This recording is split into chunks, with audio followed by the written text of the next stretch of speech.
of them. You're wasting all your time and money on models. Paint what you have. Hello, everyone, and welcome to Model Club TV, episode 101. Or do we say 101? How do we want to do these? Oh, or and? What sounds better? 101. Okay. We are here on episode 101. As always, not so lovely this episode, Scott Johansson. Scott is suffering from the Rona. Coming back. So this will be a shortened episode. Scott's on medication, and we don't want it to go off the rails. How are you, Scott? Never does that. How are you, man? I'm shitty. I'm okay. I'm better today. This is day, 7? It's been about a week. I was going to say it's a week, right?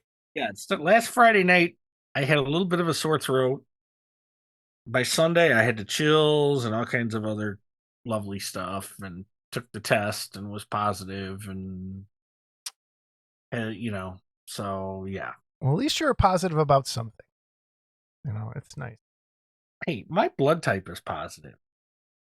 For those that want to donate a kidney, by the way, it's B positive. And coincidentally, my mom just got over COVID, so. Oh yeah. Yeah, I'm starting to wonder now. Like, it's in the back of my head. Anyway, it has been, and today even took another weird turn, but we're there. It has been a week of craziness. We'll get back to some stuff here in a second. But right off the bat, I want to bring this up. And we're one episode into the hundreds, and we have a death to report. And it was the one I was expecting. It's my good friend, Dan Colona, passed away after a very, very, very long battle with brain cancer. And for those of you who knew Dan, you were aware of what was going on. And a couple episodes back, I'm trying to remember when it was, when I said I just found out something while I was recording one of those things. So it's been expected. Doesn't make it any less terrible. And his wife Rhonda, I deeply feel sorry for, and I hope she's doing okay. And I want to tell just some quick stories here, but he's one of those OG Garage Kit guys that, was there in the beginning for me. I met Dan on the Gremlins list way back when. And we were chatting over AOL Instant Messenger. That's how I met Dan originally. And he was telling me I had just gotten one of those, I didn't know at the time was a recast, but one of those Acme Studios Takaya Aliens that I was out. And I thought it was the real thing. So, but I was like, okay, I got this Takaya Alien. I don't want to screw it up. And I put out there to I think it was like the mailing list. And I was like, hey guys, what's your best way to paint an alien? And Dan messaged me, and he started walking me through, and we were chatting on AIM, and he was like, hey, use the taxidermy paint with Tamiya Buff, and went from there. And we hit it off, just messaging back and forth on there. And then we kind of didn't talk for a long time. And then just one Wonderfest, he showed up, and I was like, oh my God, wait, you're Dan. Remember this? And we hit it off pretty fast. We had a lot more in common than model kits. We had a lot of music in common, a lot of art love in common, and I'm going to miss him. He was a great dude, and brain cancer sucks. My first time I remember him being on the chats and stuff, and the old Gremlins chats. Yeah. And stuff. So I remember him from there, but I didn't interact with him that much. Then the first time I remember seeing him, he had this blue mohawk, man. I mean, it was just blue mohawk. And I'm like, what the hell? Who is this guy? But again, I know who he was, but I didn't know him that well. For you, I got to know him a little better. And even after his diagnosis and stuff, when he'd come to Wonderfest, uh, he'd bust my balls back and forth. We'd bust balls yes. back, and even when you went to see him, I guess it was nice. I could make him laugh one more time. Oh yeah. When you showed him the video of me falling down the stairs, Yes. so He cracked up pretty good. That was like one of my highlights of that night, was showing him that video and grabbing his butt and him being like, "What are you doing? Get off me!" It was a great visit this past June, and I wish I had more time with him. And it was weird because I'd gone to visit him like 2009 in Florida, just because I happened to go to Disney that year with an ex, and we stopped to see Dan because we were around there, and I met his family. I met Rhonda for the first time. I met Nate, and I met his stepdaughter Ileana, which was like his daughter to him. And he had an amazing family, and I'm going to try not to cry. An amazing family. His wife, Rhonda, is one of the like sweetest, nicest people I've ever met. And his kids are great. And he's one of those souls that, garage kits were his thing for a while. And then he just, I think, especially after the diagnosis, wanted to focus more on art and painting. And so a picture of him and his family here and in his studio. And I really don't want to do a montage thing at the end because it's too fresh for me at this point. And one thing I'll say is, first of all, the diagnosis he got, he lived longer than anyone I know with this diagnosis. And for people who don't know, Dan was tied with another woman for the longest surviving people with a glioblastoma diagnosis in the United States, if not the world. Like it was unheard of to make it that long. He was given months to live when he found out. He was at Monsterpalooza and just got dizzy. Thought he was having a stroke. He thought he was having a stroke, and he messaged me. We had just gone to that Spectrum Arts Awards show in Kansas City, and then he came back, and I think then he flew out to meet with Steve because they were doing that painting class. And then we're like, holy shit, like what? Like really? This is... And we all expected. Then he didn't make that Wonderfest, so I got him some stuff, and people were like donating, and we did some stuff. But then he did come back. One of my favorite memories was Wonderfest after he was diagnosed, and we found there was a bar outside of Wonderfest area proper that was like an alternative punk bar, and we just snuck off that night and went and drank at the bar. I forgot where I parked my car the next day when we went to leave. Yeah, and you two freakazoids wanted me to drive you. I remember that. Yes, yeah. We were trying to get to this bar, and I'm like, no.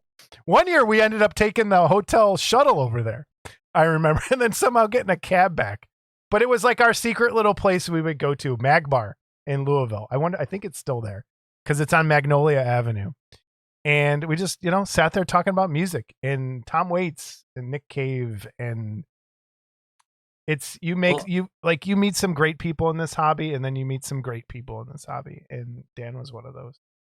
And yeah, well, and his attitude the whole time was positive. He would joke about it as much as he would bust me about my cancer. I was busting him back about his. It was. And I think between the two of you, I think it shows how you can do this with grace. And I'm sure there were moments where Dan was very angry, but I never saw them and I never heard them. It was always just, yeah, he knew what he had, and there was no way, and there's no way out for any of us, but to be cut short that quick, it was the most graceful exit. I could only hope that I go out that way. And even you, like you said, you guys joked about it all the time. You both like, and I think that's all you can do. And it's like when you're given that situation, it sucks. But Dan, I'm gonna miss you. Do I even tell the other story? I will if I decide to cut it out. So and you guys are gonna think I'm crazy. Everyone's gonna think I'm crazy. So I had gotten a text a week prior to his passing from Rhonda saying, hey, he's not expected to live a few more days.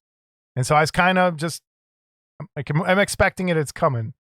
And the one night I was in bed, and I've had this happen before, which is why when stuff like this is going on, I don't like going to sleep, because I've had this happen multiple times now.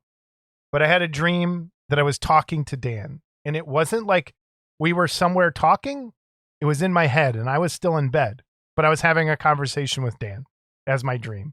Was it a dream? I don't know. But it woke me up. It was enough to wake me up, and I was like, I'm getting the call today. I know it. And I was just like, I said a little, for those of you who think I'm a crazy Satan worshiper, this is one of those times where, like, I just said a little prayer. I'm like, you know what, God, help his soul, get him to the other side, do what you got to do, but make it easy for him.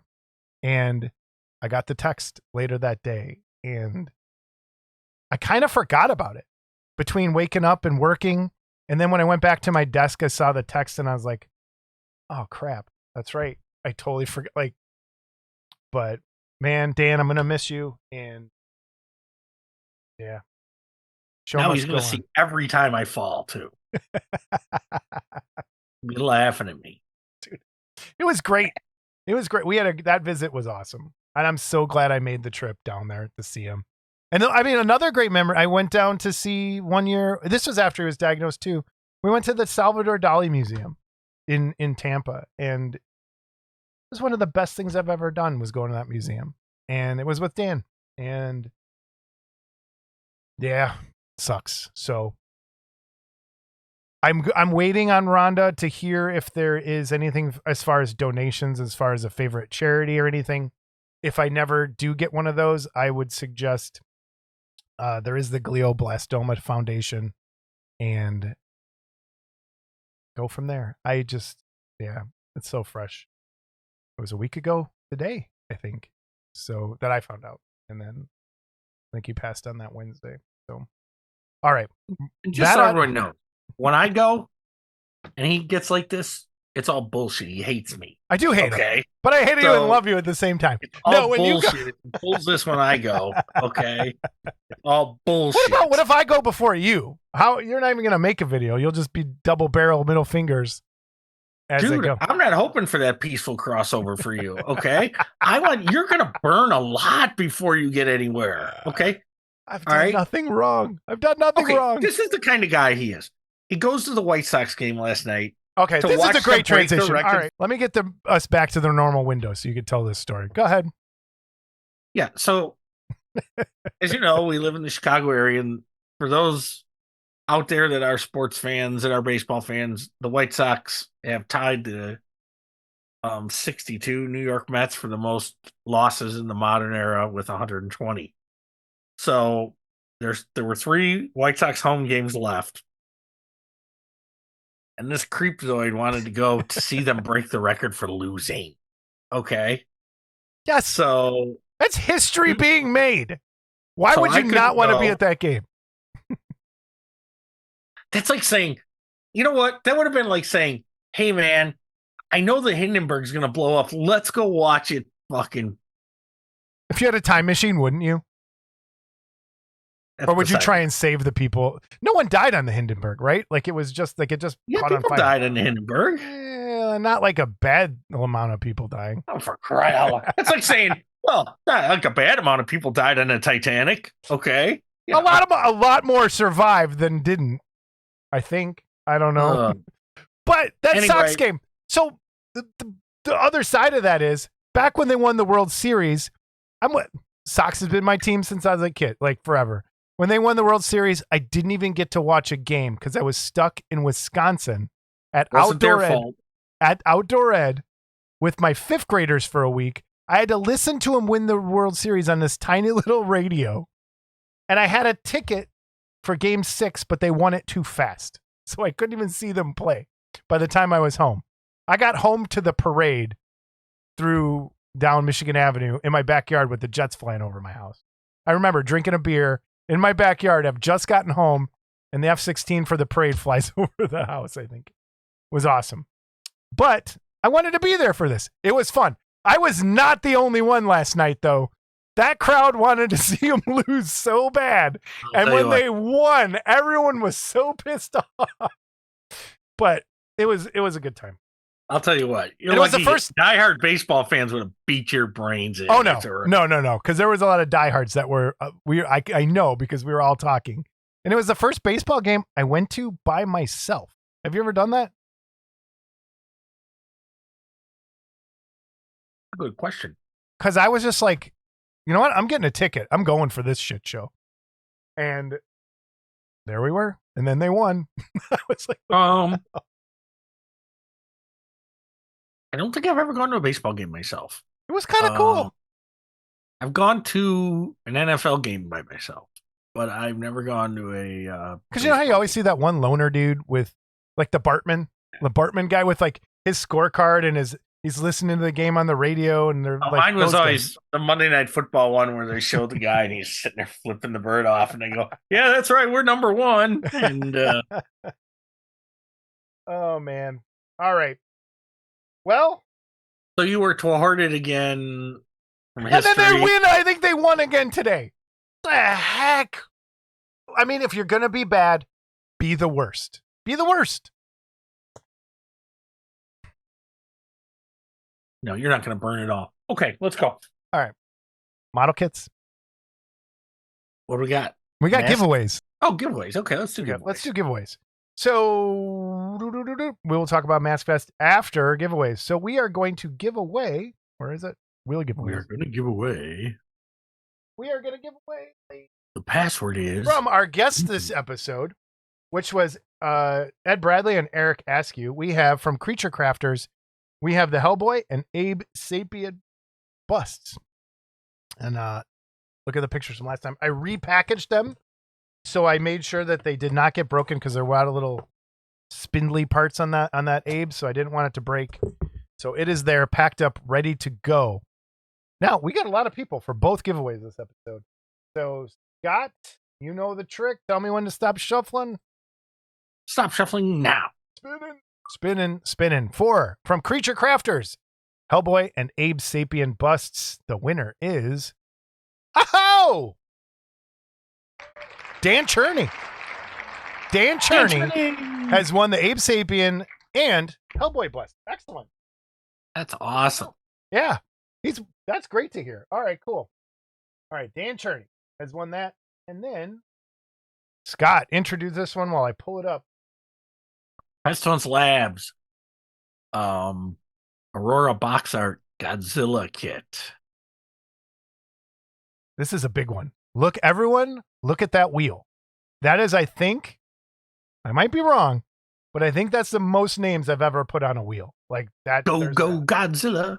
Yeah. So if you put Go Godzilla in there, and if I missed you, I'm sorry, but I think I got everybody. I'll let it spin there. Make sure your name's on there. Tell me when to stop shuffling, Scott. Stop shuffling, Scott. Spinning. Who's going to win? I don't know. Someone I don't know. Elmero Beardorf. Awesome. Congratulations, Paul Gill. You missed it by that much. Elmero Burdorf. Elmer. Oh, Burdor. I don't know. Send us an email at modelclubtv@gmail.com.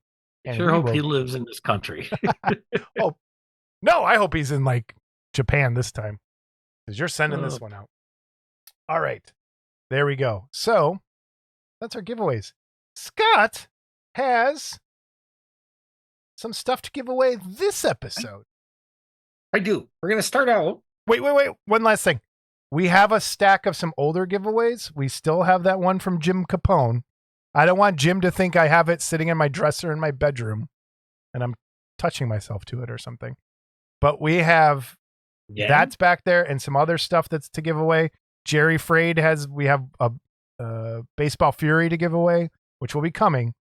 But I want to save that one for when Jim Capone's on the show. We still want to have him back. So I have a Body Snatcher from Pestilence Labs, and I still have Kelly's Heroes too.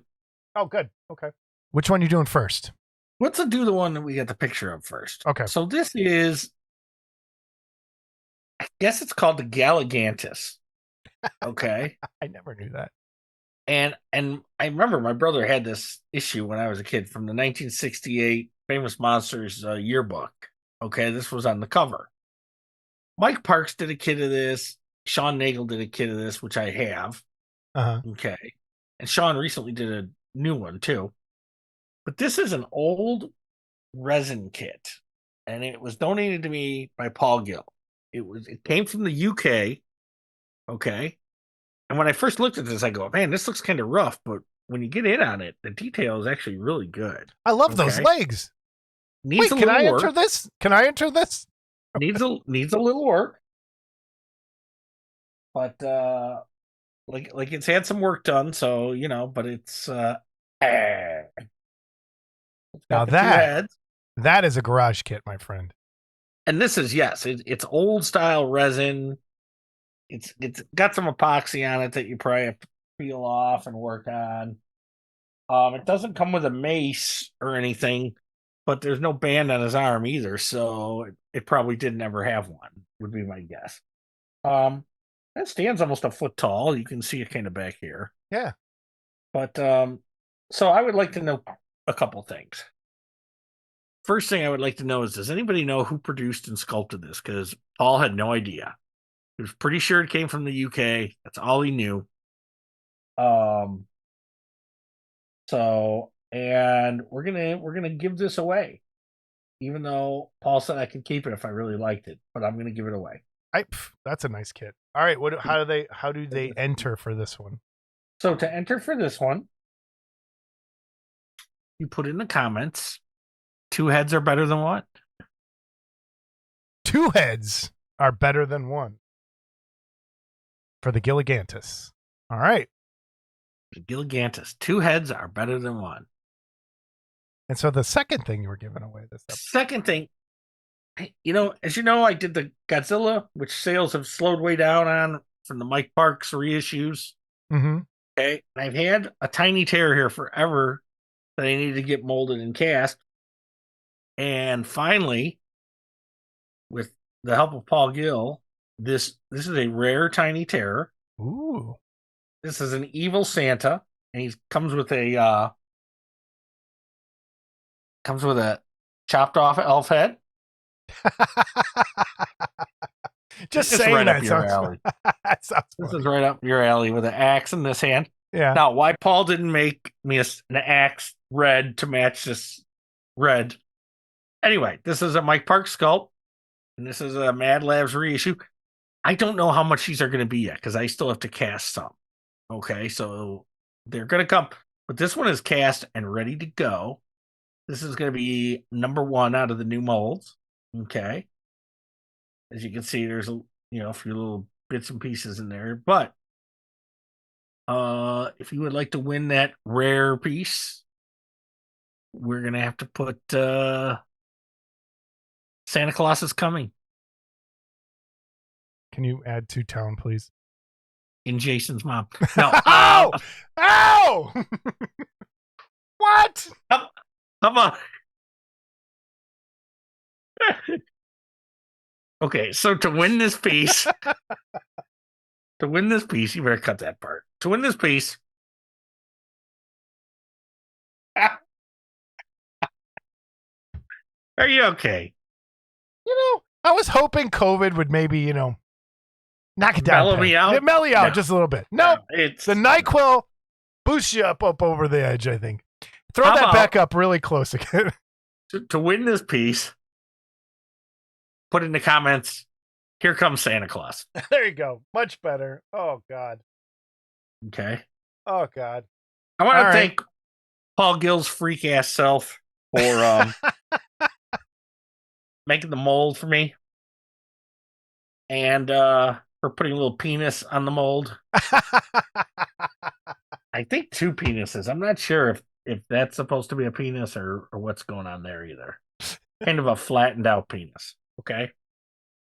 We're This off is the my rails. favorite. Oh, we're off the rails. 101. I'm off the rails. This is what I get from Paul. Oh, look at that. Okay.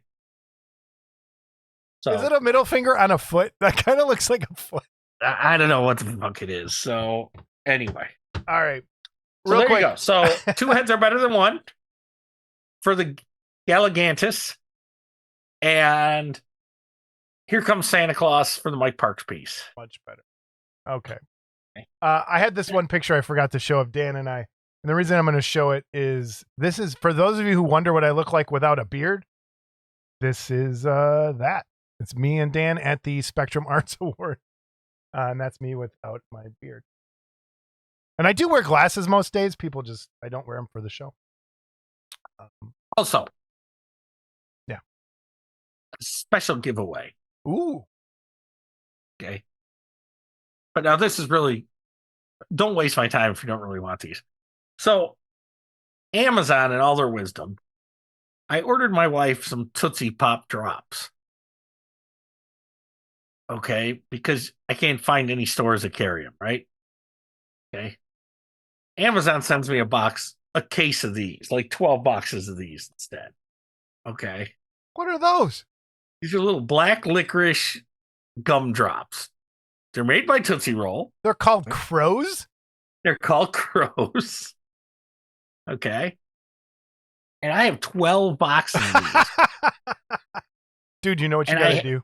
Give those out. I hate to just throw them in the garbage. Give them out at Halloween. Drop a whole box of crows and some. And I don't get any kids, or I would. Oh, yeah. So, anyway, they're black licorice flavored. I'll take a box. I like black licorice flavor. Okay, so I'm going to give Jason a box of crows, but I have 11 You know more what? I'll boxes. live taste it next episode. Okay, I will give away 11 boxes. If there's somebody out there that says, I love those things, shoot me a message. And if you're, message Scott privately for the crows. I don't want to sort through crows. No, there's no crow thing. Yeah. That's awesome. There's no contest. Just first one to message me that wants the crows gets the crows. Look at that. Okay. All right. So 2 weekends ago, I went to MaskFest, like I'd been talking about. And I went with my friend Jim Storrs. There'll be a picture of us there in a second. But Jim took some still pictures. I'll have a video going up here again, just like last time, which still continues to be, I think, one of our most popular videos is that MaskFest walkthrough. So, web window. Here's just a sample of some of the things that were there. You have you know what that is, right? Well, it's a Frankenstein. Yes. That's the Groovy Ghoulies, right? No, not really. A little bit. Not totally, though. That's the Groovy Ghoulie Frankenstein. Come on, get up. Okay, because you know better than me. Yeah. What's different about it?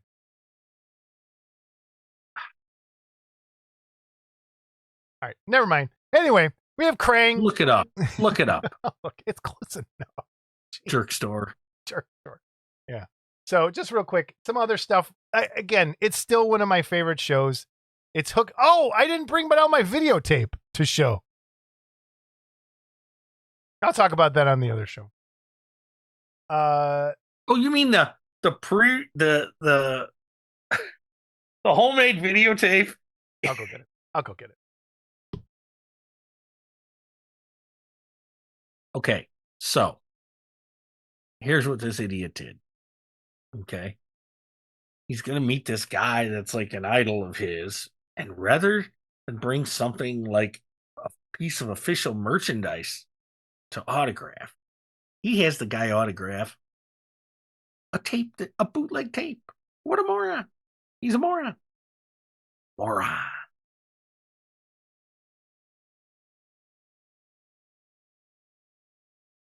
Santa Claus is coming to town. How much trash did you talk while I'm gone? Nothing. Oh, okay, so just real quick, some still shots of Jim took of MaskFest. And again, still one of my favorite shows in the whole country. There's Jim and I. And was this before or after Jim was hacking on you? This was the entire time. This was during. So Jim had a bit of a cough all weekend, and I got COVID. I know, and I'm surprised. I took my secret medicine that I can't talk about here, and I Oh, that voodoo And then- shit you tried to give me? Yes. Yeah, okay. Yep. And I'm fine. I didn't get COVID. But one of the reasons I wanted to go, so the other half of MaskFest is Horror Hound Weekend. And of course, Horror Hound has turned into an autograph thing, most of it, which they had some great. I got this. Can you see these two things? These two pennants? So let me get. So this one, for those of who are a fan of the show, I think you should leave. It's Carl Havoc, and he's saying his phrase, I don't even want to be around anymore. And then back there is Danny DeVito from right there. Yeah. Danny DeVito, and it says, just throw me in the trash. Because on Always Sunny in Philadelphia, he says, when I die, just throw me in the trash. Anyway, got those two things. But Jason Lee was at Horror Hound as part of a Mallrats reunion, with Kevin Smith was only there one day. And I wanted to get Jason Lee's signature on something. Who is Jason Lee? I will explain who Jason Lee is. Jason Lee, most of you probably know Jason Lee as Earl from My Name is Earl. Did you watch that show, Scott? Did you ever see that show? No, but I remember the girl was in Playboy. Yeah. So Earl is Jason Lee, and he was also in Mallrats as Brody Bruce. But before all of that, he was a professional skateboarder, and he was my idol. Like as a kid, that was like, I loved Jason Lee. That was, and then he became, and I was like, okay, cool. So then I found out he was going to be there. I'm like, well, what do I get him to sign? And I got him to sign this. This is the dumbest thing ever. This is the greatest thing ever.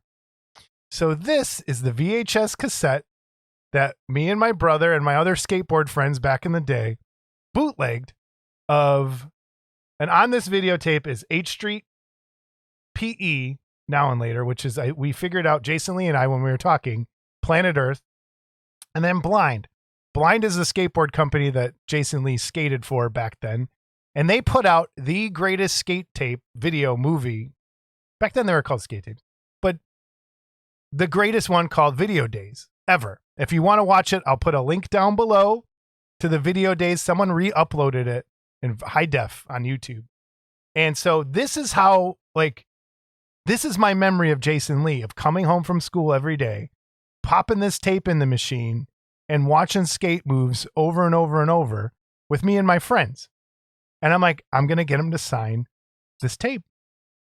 There is nothing wrong with that. Scott seems to have a giant problem with this, and I don't understand. So please tell me why okay, this is a problem. And then I'll tell you what he said when I got it signed. The tape probably doesn't even work anymore. It does. It does. Track. It does work. It does. It does work. Okay, that's for one. Continue. For two, if he was such a skater dude, why didn't you get like a skateboard deck or something to have him sign it? I have his deck. I don't want that signed. I wanted this. This is like, when I think of Jason Lee, I think of that movie and us watching this tape every day. This is drop dead. It doesn't matter when Hopefully I'm dead, does it? Before me, I'm going to toss that thing right in the garbage. I'm sure someone will. Actually, I'm going to get this thing framed just to make you angry and put it on the wall. So when I showed it to him, I asked, I'm like, can I get my own thing signed, or do I have to get, pay the pictures? Like, they're like, oh no, you can sign whatever.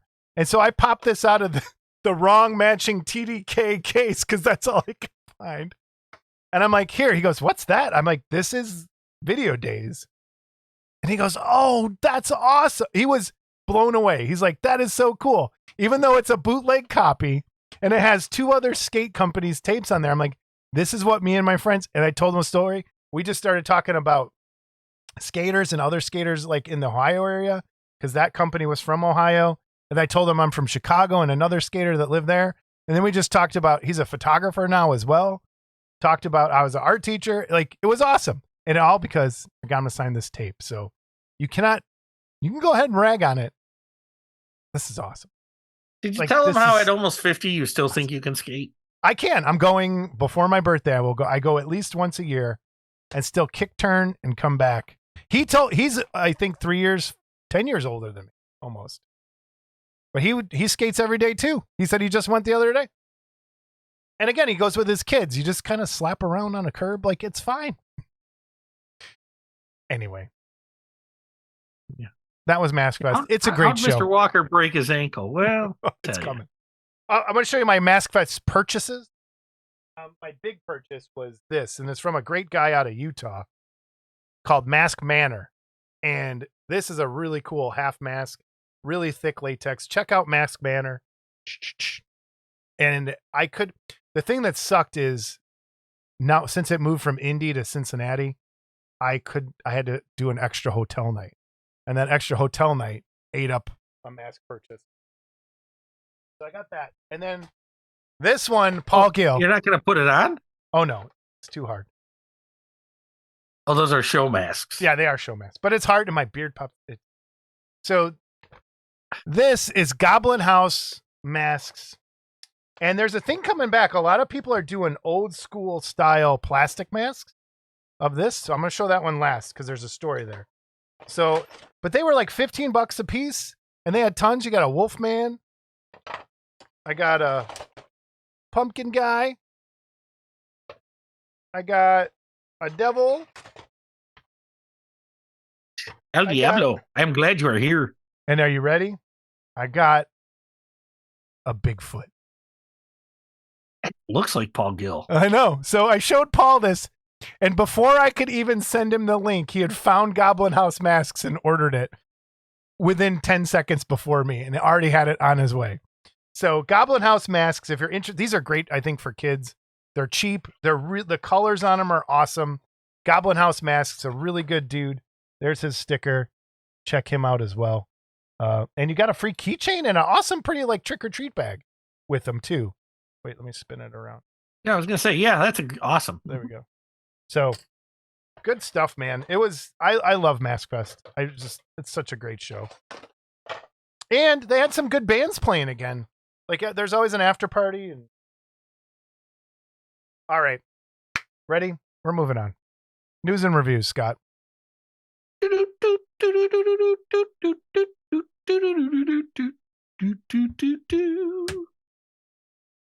All right, from Saturn. First up, from Saturn Limited Models or Saturn LTD Models and Vince Herman, we have what, Scott? Kill, Turu, kill. Cool. So, Scott, explain what this is for people who don't know what this is. So this is from a very popular Johnny Quest episode. And I believe this one was painted by Rod Hickey. Yes, it was. And it is a big hit. Okay. I mean, it is a big hit. Rod sent me some pictures of just the Turu. Yeah, there's nothing there to show scale. So, and when you mean big, what do you mean? Like, okay, well, I'll tell you what I mean. All right, give me a good. Okay, let me go to just you. All right. This is a computer chair, and that's Turu. Okay. That's big. Okay. Yeah. So that's a nice chunk of resin you got there then. It is. Rod says it's a big chunk of resin. He's going to hang it on his wall. I'm like, I hope you find a stud because it's big. It's a big hit. I'm not sure of the production details. Contact Vince Herman, Saturn Limited. Tell him we sent you.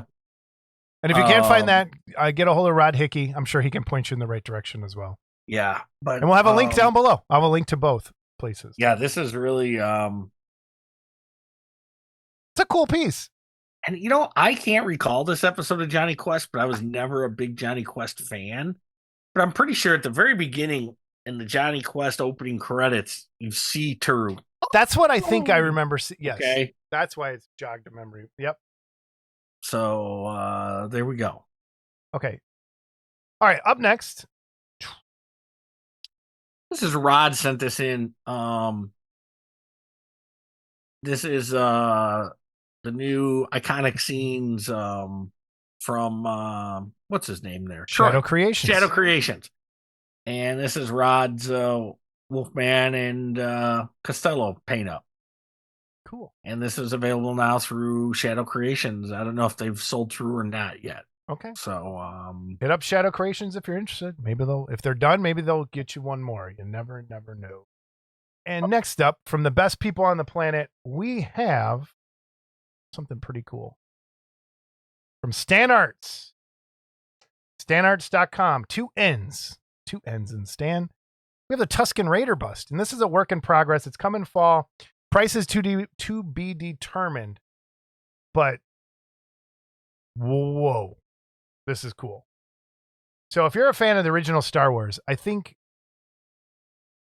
it's safe to say, I think I was creeped out most by the Sand People in that whole movie. They were just the weirdest, like in the noises they made and everything. But the detail on this one is super cool, and I'm really excited to see the final finished product here.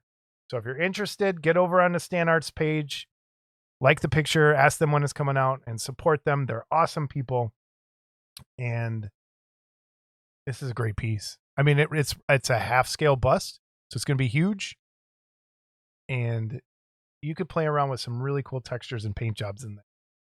Make it look great. That's a cool piece. Scott? yeah, this is, and especially being a Star Wars fan like you are, it would be nice if I remember right. Wasn't there like a Basil Go-Go's cover? Yeah, there was. That's a good Monsters? idea. And to see that painted like that would be really. That's really a great idea. Jeff Camp. There you go.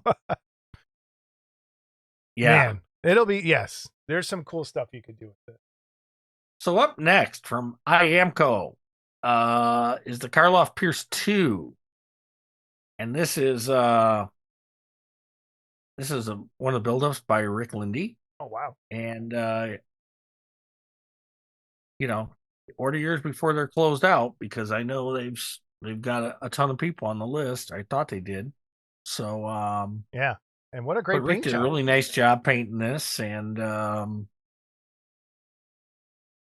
it's, at first I said, man, Pierce sure is short compared to Karloff. But then I did a little research, and Pierce was considerably shorter than Karloff. How short was he? Like 5'3"? Well, I don't know, but he's hunched over too in this pose. Yeah. But yeah, there are photos of him with Boris, and yeah, he's almost a whole smaller head dude, shorter than Boris. So gotcha. So IAMCO, there you go. IAMCO, there you go. Talk to Mark Worthling, and we'll get it out there. I believe they're being cast now. Cool. Very cool. Okay. All right. Next, Goblin's Hut is back with some new Dirty Down offerings. We have snot and gore. So we'll go back to me. Without even asking, Mark over at Goblin's Hut sent me snot and gore. So I have them here. I promised him I would get a video out, but things kind of went sideways this last week with a lot of stuff. So I am going to be doing a video, and I decided what's the best thing I could do to demonstrate both of these materials. Now, he said you can add ink and change the color to the snot, which makes good drool and all that sort of thing. And same with the gore, make your sinew or blood drips. And I remember this piece I did for AFM, and I'm not even going to try and say the name of it right now, but this Cthulhu-inspired Lovecraft piece where he's bursting out of this scientist's body. So I'm going to be doing a gore up on this kit. I brought it down here because I was going to film it the other day. Oh, boy. So, yeah, that is probably the most delicate piece I own. So I'm trying not to break it. But I've watched. And after that, you'll have the repair video of how to repair a. Yes. But I've seen some other people using this stuff so far. I know that Cam Boggs over on Boggy Creek Studio, he did a little quick video. So if you want to check his out, I'll put a link up to that as well. But I'll be doing a full kind of walkthrough on this stuff and see how put it through its paces. Our promo code still works. It's all caps MCTV, and you'll get a little discount over at goblinshut.com. And still, the other stuff is still fantastic. Dirty down some great effects paint. So, and I've seen other people do stuff with this right now, and it's perfect. Makes best spit and blood drips and everything. So check out Dirty Down, goblinshut.com, Dirty Down Snot, Dirty Down Gore. And it was funny. I'm like, Mark, have you ever had to type this before? I sent back, I go, hey man, thanks for the snot and gore. And he's like, yeah. And he told his story about, man, it's great stuff. So, and a great company. Support Goblin's Hut. They're awesome. Goblin's Hut. All right. The other thing, and then Chuck Homoka also sent me this because he sent me that not knowing.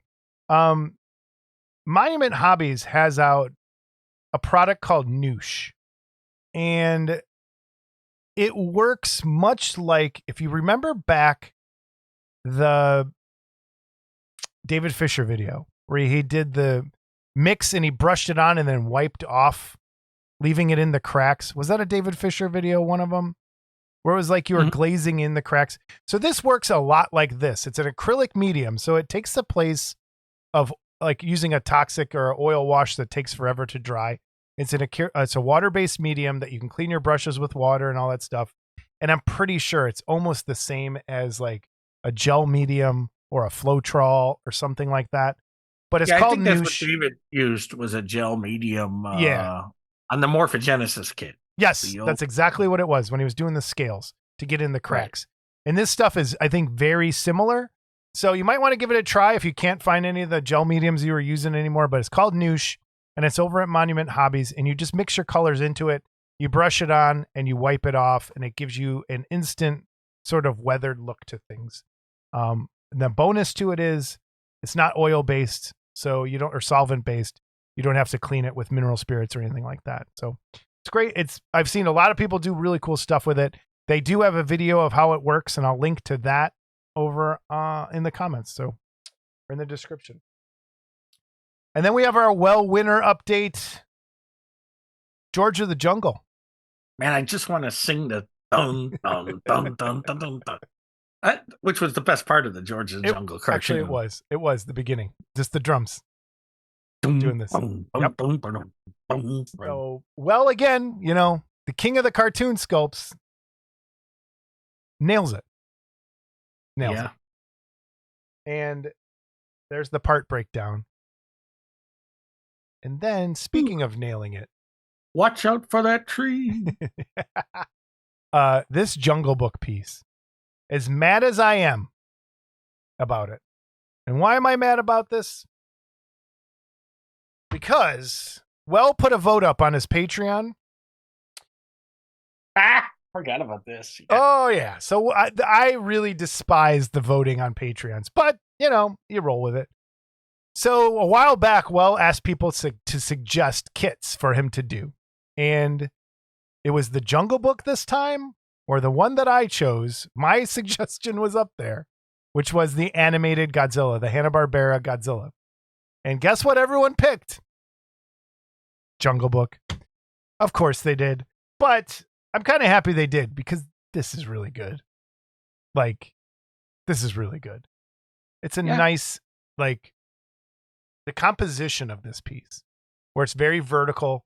He's on the show, and it's straight from the movie. He's on his shoulders, doing the dance. You know that part. Hold on, my answering machine's going off. Spam call every day this time. I know. I've gotten 15 today. But go ahead. Man, great composition. The composition here is great. It's vertical. It's straight, just a nice consolidated, not all over the place. I love it. It's great. What's the bear's name? Baloo. And the boy's name? Mowgli. Wow. Look at that. And the Black Panther? Panther is Shere Khan. Or is that the tiger? Shere Khan's the tiger. Who's the panther? Don't remember. Who is the panther? What's the snake's name? Bagheera was the panther, I believe. Oh, so you don't even know the answer? You're quizzing me? You're sure. Here's some close-ups and the part breakdown. It's cool. But please do the Godzilla next. Well, if you're watching, do that Godzilla, please. Please. All right. And then he has this. He never does the Godzilla. I hope you. Bagheera. Yes. Bagheera. Okay. This one is specific. What is this? Wally the Walrus? What is this? I don't know this character's name. I remember seeing this all the time, but this one is specific. There's something unique about this that he did. Scott, do you know what it is? Did you read? when he No. put it out? What? Just looking at it, what is specific? I don't know. The part breakdown is by color. So if you wanted to print this on an FDM in color filament, the parts are broke down in the color for you. So this was a suggestion I think that someone made. I think people have been saying to him, hey, could you break the parts down by color? It's not only great for printing, but it's also great for painting. So if you wanted to break that down and just spray, you don't have to mask anything. Everything's there already apart by itself. So if you wanted to just airbrush it, put it on a little stick, you airbrush your colors, done. So there's no masking involved, which is great. Problem. What's that? Well, the problem is if you're printing this in resin, you're going to have to bump that size up. You're going to have to, well, not only that, but like, look at you got the eye pupils are separate pieces. Yep. I think what I'll do is I'll merge everything. Yeah, that's probably, yes. Print it that way. And I think this is specifically geared more towards FDM people. So you could print it in that colored plastic and have it. So no, it's a great idea. It's great that he's trying it to see how it works, and it's a great piece to try it on. So cool. I wanted to give one of these, so I'll let you know how it goes. Okay. I wanted to give a shout out real quick to two people at the same time. Brent Krug over at the Figure Kit Garage has a pretty nice review of Bitten and the Gillman. So please check out that video. Subscribe to Figure Kit Garage over there. Check it out. Link will be down below. Brent, I used to come to your Discord. Now I hate you guys. Krug. I haven't been there in a long time either, so I can't say anything. Oh yeah, it is your Discord too. I know, and I just, Saturday. All right, then we have something I think that's truly special, and you showed me this a while ago, I think when you weren't supposed to, but we have Barnabas Collins. Scott, talk us through this one. I'll push buttons. So this is Jonathan Frid as Barnabas Collins from. Or do you want me to read it so we don't screw anything up and make Paul angry? Why don't you read it? What a great idea! Yeah, you know what? Let's do that. Dark Shadows. After spending 200 years trapped in a coffin, a vampire escapes and returns to his family mansion in Collinsport, Maine. Barnabas Collins, played by the late Jonathan Frid, sculpted in his all-vampire glory by our resident clay wizard, Jeff Yeager. I'm told this will be number one in a series of quarter-scale art pieces that will cover the main characters of the show, similar to what we did with our Hammer, Blade Runner, and Thing lines. These will also come with our famous certificates hand-signed by Jeff. Now to the details.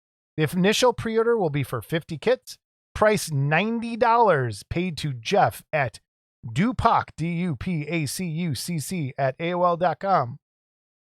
Friends and family option only. I will collect shipping once ready in the PayPal comments, but put Barnabas. Now my part, molding and casting. I will start, and this is Paul talking, not me. I'll start the molds in October. No more surgeries or weddings. Castings will start shipping late October, early November. Note, this doesn't affect me shipping out other kits. I'm pretty much back in business. I would think at this point, most of you know this. Most of you know I take this very seriously. I will post the list once molds are made and update it as kits are casted and going out. I pretty much answer all messages and concerns lightning fast. That's why I'm still here. I just want to thank Jeff for trusting me with his personal line of kits for the friendship and that we have developed over the years. Anyways, check out the pictures and please let Mr. Yeager know what you think. So I saw this over on the Yeager Armories where it's posted if you want to see stuff posted online about it. But man, Scott, what do you think? I think this is the best Barnabas I've ever seen. Now, this is not a character that's been done to death. Okay. But it's a character that, and I know there's people out there that, I want full figure. I want full figure. Full figure Barnabas Collins is pretty boring. Okay. For one. So the cool things about Barnabas were always his goofy hairdo and his cane. Yeah. Okay. Which we have here. I know you're not a fan of the hands. This one, it the works. Bust, but I think on this one it works exceptionally well. Works perfectly. And I think this is a great likeness. And if I was a Dark Shadows fan, which I'm not, but obviously I know who it is and everything. I would have this in a heartbeat. This is beautiful. Even not being a huge, this is something I kind of want. Like I think this is another one of those great painter pieces that you could do a bunch of really cool lighting effects on and make it look creepy. Like this is really, really good. Really. Well, good. again, like I talked about this giveaway kit, I think there's a Go-Go's cover of Barnabas too. Yeah. In Famous Monsters, that would be cool to see it painted like that. But I like the base, the little coffin type base, or mausoleum base, whatever it is. But it's a really nice piece. It is really good. So that, I think that's all we got for news and reviews, sir. No, I have one little picture here. Let me get to it. This is a teaser image that Sci-Fi Models and Stuff put up. And it says Jeff Yeager sculpt. I have no idea what it is. I truly don't. And if you have a guess, maybe head on over and let Sci-Fi Models and Stuff know. But Dan Garden's a great guy. He's got something coming out. And I don't know what it is. Scott, guess. I know it's not Frankenstein because the hands would be melted together. The fingers would be melted together on the monster. But, there you go. Yeah, I looked at it. I didn't have a good guess either, but it's got that wood railing has to be something. I don't know. All right. See, now I'm looking at this Barnabas going, yeah, maybe I should get one. All right. We are going to go ahead and introduce our guests this episode. So Scott was not able to do the interview this time because of the Rona. So when I had to record with Ed and Eric Askue and Ed Bradley of Creature Crafters, Scott had to sit that one out, which it went quicker because Scott wasn't, being mean.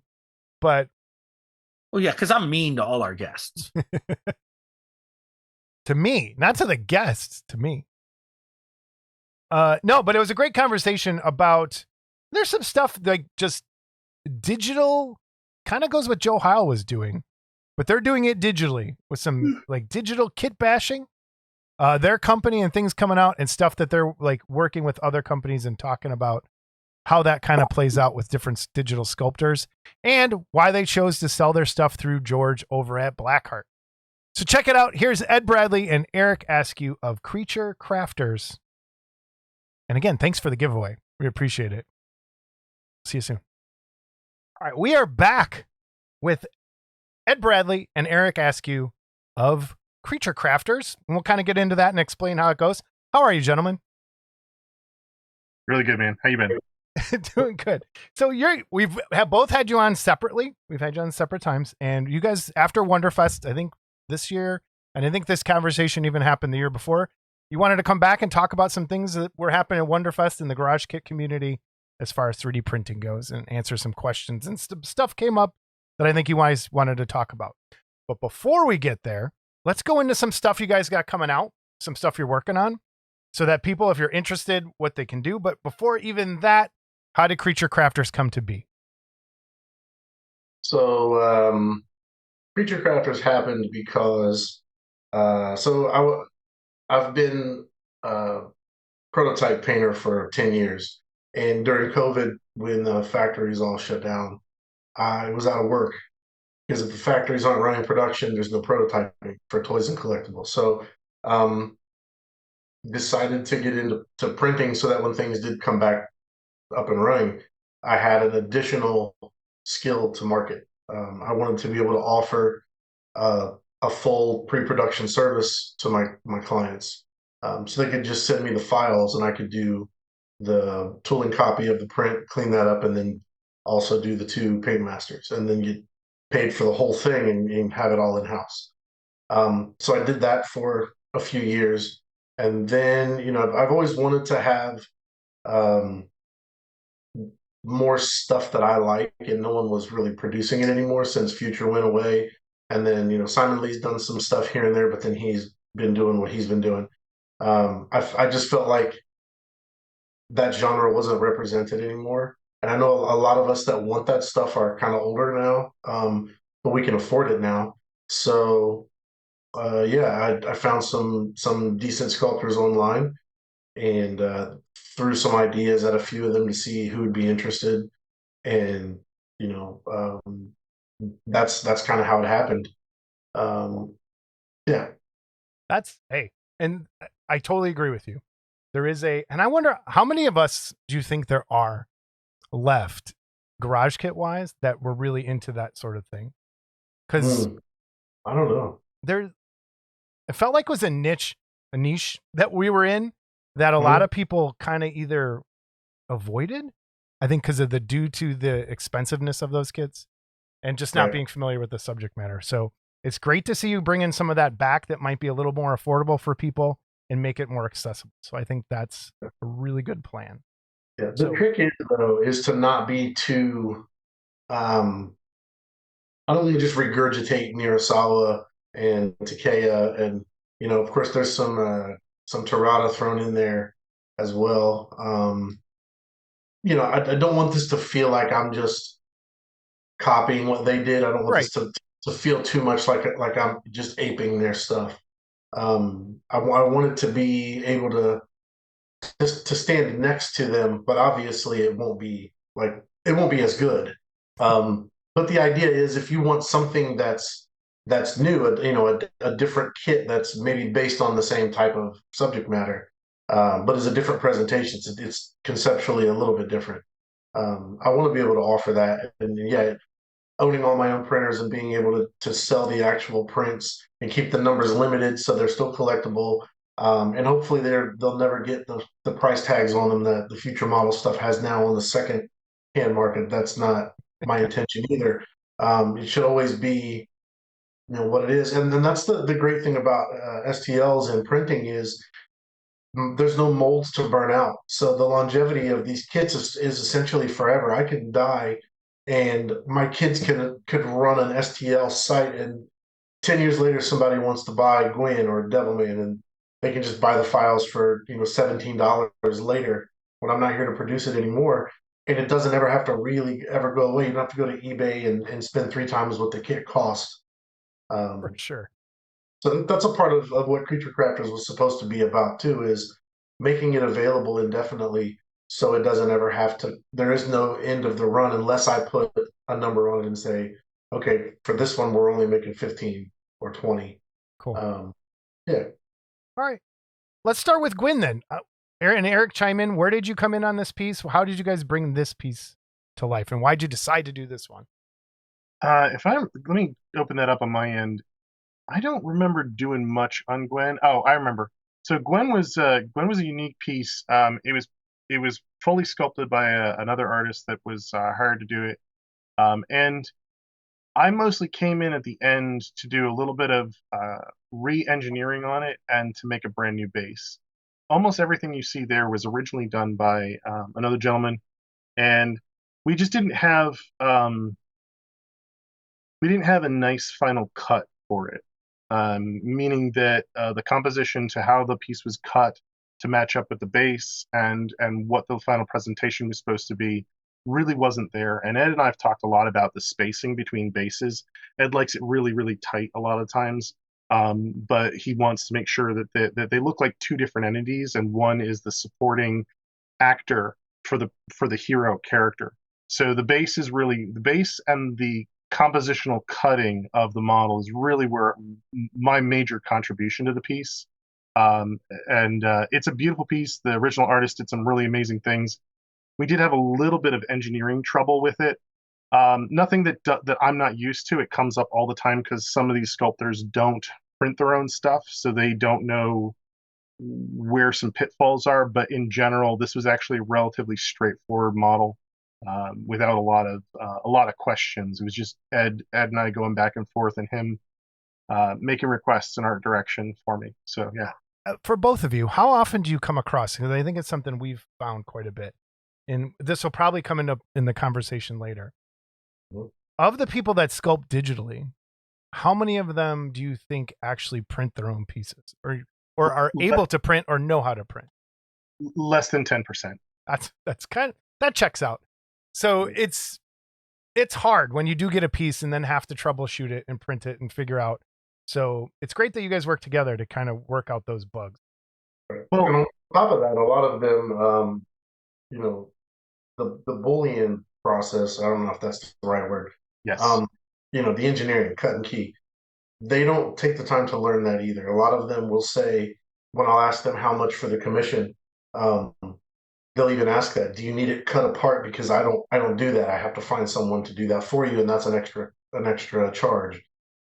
Which is why I take it to Eric, because, you know, the great thing about working when you have a good pair of artists together, the conversation is never there's never a standstill. It's never about time or money. It's always about the best possible outcome with him. He understands what I'm going for. He's open to my not only my suggestions, but there's times where I do have demands where I say no. I know what I want in my head, but it's digital. If this thing was resin or clay or vinyl, I would just cut the son of a bitch how I want to cut it. You know, fill it with something solid, and we would be done with Yeah. it. He takes direction really well, and there's times where I think I know what I want, and he'll give me all the reasons why you think that, but see here, and he'll show me in real time in ZBrush.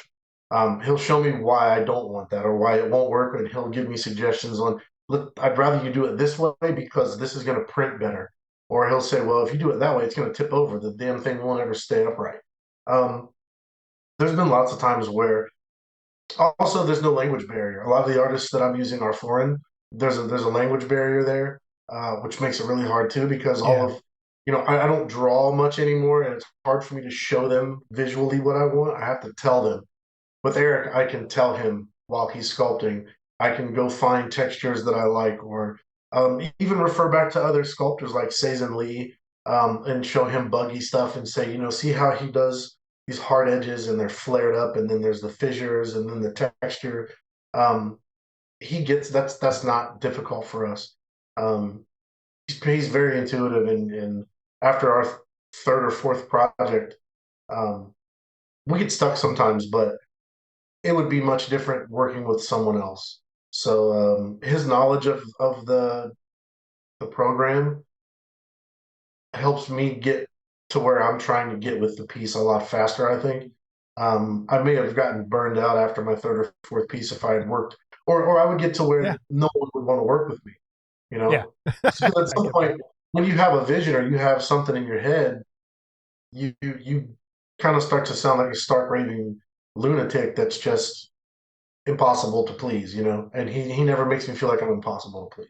So let's start there for a second. So with Gwyn, like when you originally reached out to the sculptor, what was your pitch? Like, I want this, but what did you say to them? So, you know, most of us have either seen or owned the Kotobukiya Gwyn that Takea did up on the tree. I love that piece. I have it on the shelf back there. So I'm like, what is this character from anyway? So I started researching the character and found that it's from a series of novels, one of the longest running series in Japan, as a matter of fact, and took a bunch of cover art and the elements I liked from each one and gave that to him and said, you know, there was one painting where he's out in a field with a crow on his shoulder, and there's another one where he had the really big neck piece on and the cape. So I kind of just took little bits from each painting and said, I want this, but I want this, but I want this, you know, and you know, it was no small order that I pitched him with. But he's capable. He said, yep, sure, no problem. And what he gave me was a one-piece bust finished, but a lot of the drapery was very tattered and kind of had a lot of like hang downs. And what I saw in my head was more like what the military miniature painters do. When you see a bust from them, it's usually cut high on the back and low towards the front. Right. Yep. And it's almost as if everything was, you know, everything's gestural. You know, you can almost see the body language, even though it's a bust and it's cut away. So I wanted, with Eric, I always told him, I want everything sculpted out. I want whatever position or motion this figure is in. I want that first. I don't want a static A type or T pose body and then just cut it in a V and we're done. I don't want that. If there's accessories somewhere, I want all of that stuff to maybe break the panel, break the frame, and kind of be out there. Um, so yeah, I'm a little all over the place sometimes, but I in my head I'm like, this if you just get me to the end, it'll make sense. And so Gwen was basically one where the original sculptor said, "Hey, there was more there. You're cutting away too much. This isn't going to look good."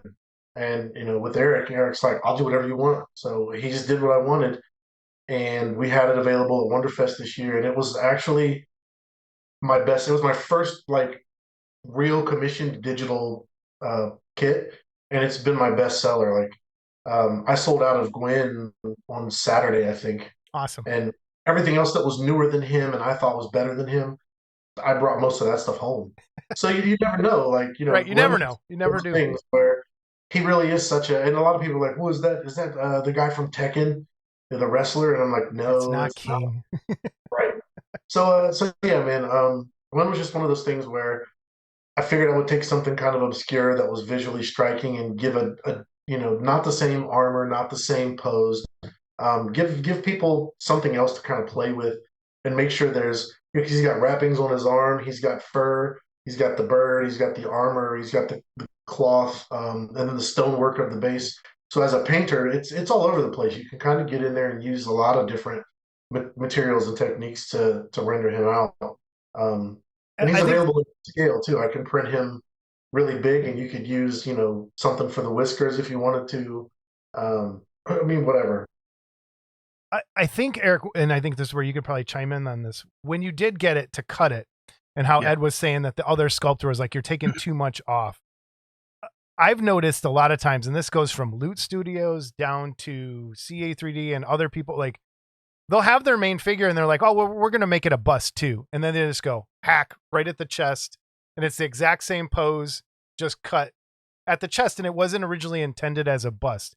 And I think as people who like this sort of thing and want that, even though it's a bust, you still want what Ed was talking about, the dynamic pose, even though it is much smaller. The process of doing that and even being able to move, because you get the files where you can change the shape of it, or is it you're just cutting? When we get to the Shin Gojira, that's got all the posing and stuff in it, because I got what we call an A pose, which is the character's arms are off at a slight angle from the body. Okay. And it was perfectly symmetrical. But what you're talking about is, and weirdly enough, I had this conversation not even an hour ago with somebody else.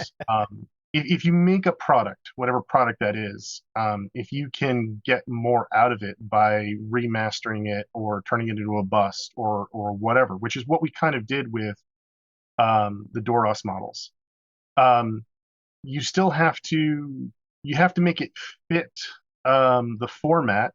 A bust is a format, and a full figure is a format that you want it to fit. So when both you and Ed both brought up something which to me isn't a problem, which is wonderful for me, in that this is not my model, so my ego is not in it. And if Ed says, cut this, chop this, make this happen, I do it. If I run into a technical issue, I usually bring it up with him because I want him to be aware of it. I'm like, do you want to fill in this space, or this part's too thin? Or if we make it bigger, maybe we want to emphasize some creases around the nose or the muzzle or whatever, so that it's tightened up a little bit. That's what's wonderful about working with somebody like Ed, because he already understands that making it bigger means the camera or the viewer can get closer to it. And his requests are not unreasonable, and he and I both have a very similar preference for how things should appear. You know what I mean? We differ on a couple of things. I like some ridiculous, blown out, extreme poses that are unbelievably annoying. And he's like, that doesn't make any sense. I'm like, yeah, but it's so cool because it's cantilevered.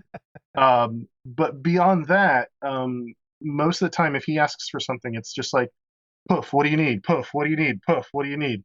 You know, and I try and make his vision work. It's not that I don't have my own priorities and my own interests, but I want to make sure that when he hires me or when he wants to work with me, he also wants to come back. I don't want to be the problem guy. Yeah. You know, um, and that kind of goes with getting models from other people. I'm getting used. I'm getting a lot of shit sandwiches that I kind of have to deal with. And the list is I've already told you about the list in the last requirement. It's kind of stupid that none of these guys know to take care of these problems. So it's amazing how many files I've gotten that were unprintable that you're like, can't do it. You got to send this back to someone who's going to fix it because it's not my job. I don't do that. You know, yeah. It's tough. And it's one of those things that people are really good at and really terrible at the same time.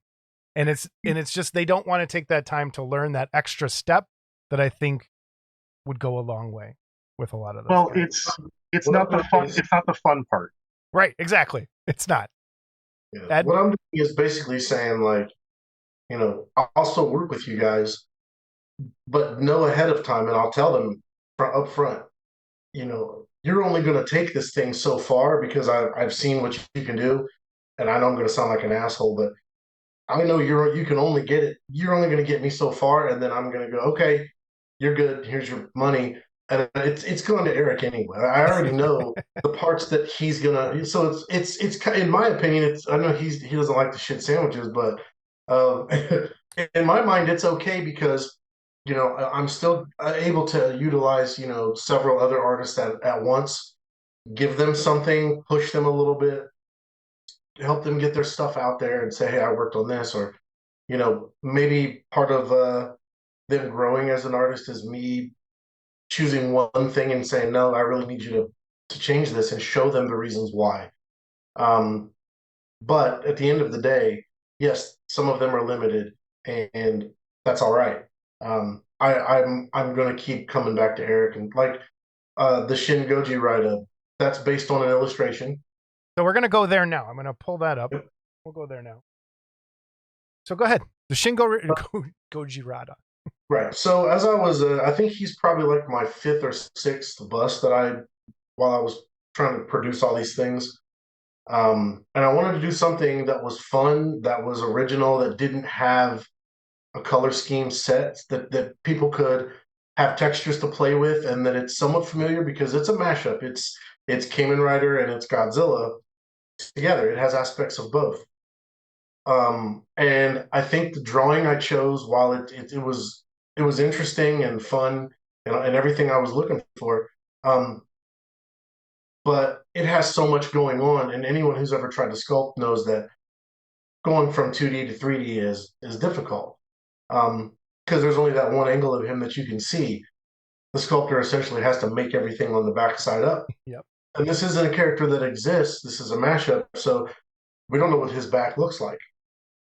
And the original sculptor handed in something that was more of his own interpretation of the drawing. I said, just follow the drawing. I want what's there, you know. And I sent a message to Dan, the artist, and I told him what I was doing. I showed him everything, and he thought it was cool. He gave me the thumbs up.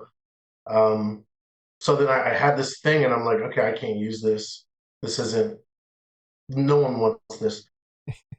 So I go to Eric, and I'm like, hey man, I know how much you don't like doing this, but I know you can do it. Yeah. And you know I have to talk about this one. So I kind of have a standing rule, and that rule has become much more flexible when working with certain people, and it's try not to change the original artist's work. But I started thinking about this like kit bashing, and Ed had spent money on this project, and he was so frustrated, and I said, let me have it. Let me have it. Let me see what we can do. Let me have it. Let me see what we can do. And he's like, I don't want to. I'm annoyed. It was basically like ordering a cheeseburger and getting, you know, a salad. Yep. You know, Yep. Okay. nothing's gonna improve Annoying. his day. Yeah. Yeah. It took about maybe a week of, come on, let me take a look at it. and I took the model from him, and he finally gave it up. And he kind of cut me loose. He kind of let me go loose with it for a minute, and I posed it, and I started the engineering, and he said, "Is there any way we can fix the face because it doesn't look like anything like the concept art, and also the spines on the back are not printable." And I don't know if I redid the spines in their entirety. I think I redid You the did. spines in their Yeah. entirety. I didn't want to mess with the scarf, the serpent scarf, because it was complex and it'd be hard to repeat that without having to do it all over again. So I redid the back, I did the pose, the engineering, and then I resculpted the head so that it matched up to the illustration. And Ed was still pissed. He was still hot and steaming but when he saw it, he was like, "Man, this is what I wanted." Yeah. In the end, what he did more than he's being modest. So what we did was I asked him. I said, "Can you do this for me? Can you bring up the drawing and then spin the model so that they're as close to mirrored as possible?" And then I started looking at all the things that, like, the position of one of the hands was wrong. The position of the forearm wasn't in the right place. That blade on his chest plate was wrong. If you look at his eye, there's the outer shape of the common rider eye, but then inside of that is the Godzilla eye. That wasn't there in the original version, so I asked him to put that in. He did the spines because there weren't. I said, Godzilla has a specific style of spine to him. Can you just make something up and put some of those in there because it needs to be Godzilla too? Yeah. And it's just little touches like that really make it so when you look at the model and then you look at the drawing, like, I'm still amazed at how he was able, if I don't think we sent you a picture of the first draft. I don't have the original picture, and that's fine too. To see that and then the final piece is like, and I gotta say this. He was happy. He was happy, but he was also, like I said, he was still upset. But then just recently, Mr. Dan Cope painted it. And where has he been? I saw him post something the other day, and I was like, "Well, here's is Dan back? What's going on?" I only got to meet him right before COVID, so we were at Wonderfest. We got to meet him, and Ed was telling me, "You don't know how important this guy is to me. Yeah, he basically is my guy. The one, not the only reason, but one of the many reasons that Ed is where he's at." And he's kind of been in retirement, da da da. And we don't know what's going on with Dan's life, and we shouldn't talk about that. But we've been putting these pieces together, and then he just kind of said to Ed, he's like, "I want to paint these. You're making me want to paint again." And Ed was like, "What do you want?" And he's like, I want everything, but I think one thing off of the new roster. Yeah. And he's got almost all of it. Cool. So that's awesome. Dan's been really supportive of the kits. He's bought most of the stuff I've released. And not to toot my own horn, but everyone who's like, "Oh, Dan, you're back. You're welcome." Like, I feel like yeah, that's good. I feel like I helped kind of bring him back because I gave him stuff he wanted to paint again, and I'll take that. I don't mind bragging about that at all. If there's even a little bit of truth to the fact that I helped encourage Dan to get back into painting, yeah. I would love to say that I could contribute that. That's really cool to hear. Because I mean, we're in the same kind of circle. I think we like the same sort of things, and for a long time, a lot of those things haven't been around. There hasn't been this sort of thing. So I want to go back just a hair. You said the original spines were unprintable. What made them unprintable? Do you remember? If I remember correctly, they were paper thin, and I also want to bring up the sternal ridge. It was almost flat to the model, and when I looked at the illustration and talked to Ed about it, I was like, that looks like it's this wedge shape. I can't figure out what was going on with one of the curves on it, either at the top or the bottom. But I'm like, just let me grab that and pull that out. Right. Okay. The spines, you can print something down to a millimeter on an SLA machine, but it gets tricky. It gets flimsy if it's not supported. Right. And whatever we had that was back there, and I don't remember what the original thing is because it's been a while, it was never going to print, and it didn't. The shapes were not, they were not the Godzilla spines, and because Ed and I were both like, that's not the right shape, because the shape is almost like it's a little bit like a hand, but it's also a lot like a maple leaf, Mm-hmm. and it just didn't have that presence, and I was like, we got to cut these, because they don't make any sense. So it was mostly I think they were thin. Because I've come across that too, where things were so thin, there's no way they're going to work. There's no way. And when you tell somebody that, they don't want to hear it. Like, this just is unprintable. Well, I know we're going to get there, but we're doing a Ren and Stimpy, and Yeah. I measured the arms. I mean, because it's a small kit, it's a small diorama kit. My rule is, try and get it around 2 millimeters. If that's your minimum thickness for the narrowest part of the arm, 2 millimeters it's a weak piece, but it's passable. You know what I mean? I'd rather have it be around 3 millimeters. I can actually measure that in the computer, and this is why this happens. Ed, when I get the model, first thing I do is put the model in scale, and so few people understand scale or measurements the way that we need to as model makers. And it's get it in scale, start decimating the parts, because very few people know how to decimate. Get rid of any floating non-attached pieces. I call them floaters. Close all the holes, and start looking for envelopes inside the body. But the building in scale solves so many problems of, is this printable? And some people are like, I need it 3 inches. It's going to be 3 inches. It's going to be 3 inches. They're all going to be 3 inches, or Bowen scale, which is technically 9 inches, which is, I think, 1/9 scale or something wacky like that.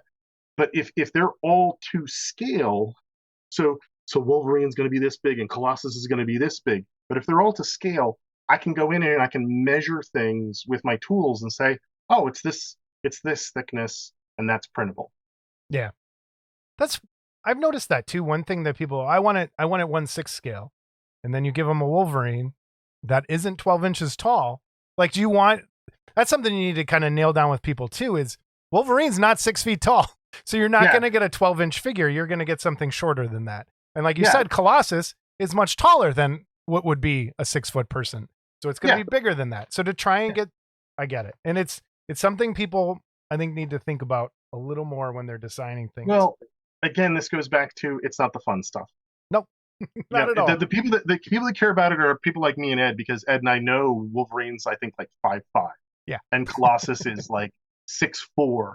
And it's like, okay, 1/6, we do the math. Okay, he's this much bigger, and it's like, okay, here's our height difference if they're standing flat-footed next to each other. You hunch Wolverine over, you can drop it down a little bit more. Yeah. It's, to me, it's just part of the job, and it's a very quick thing to do, but because we do it all the time. Absolutely. Let's move on to your other 2 new pieces, the ones that are available now. I think it's Doris, the bust, and then let's go on to those 2. Yeah.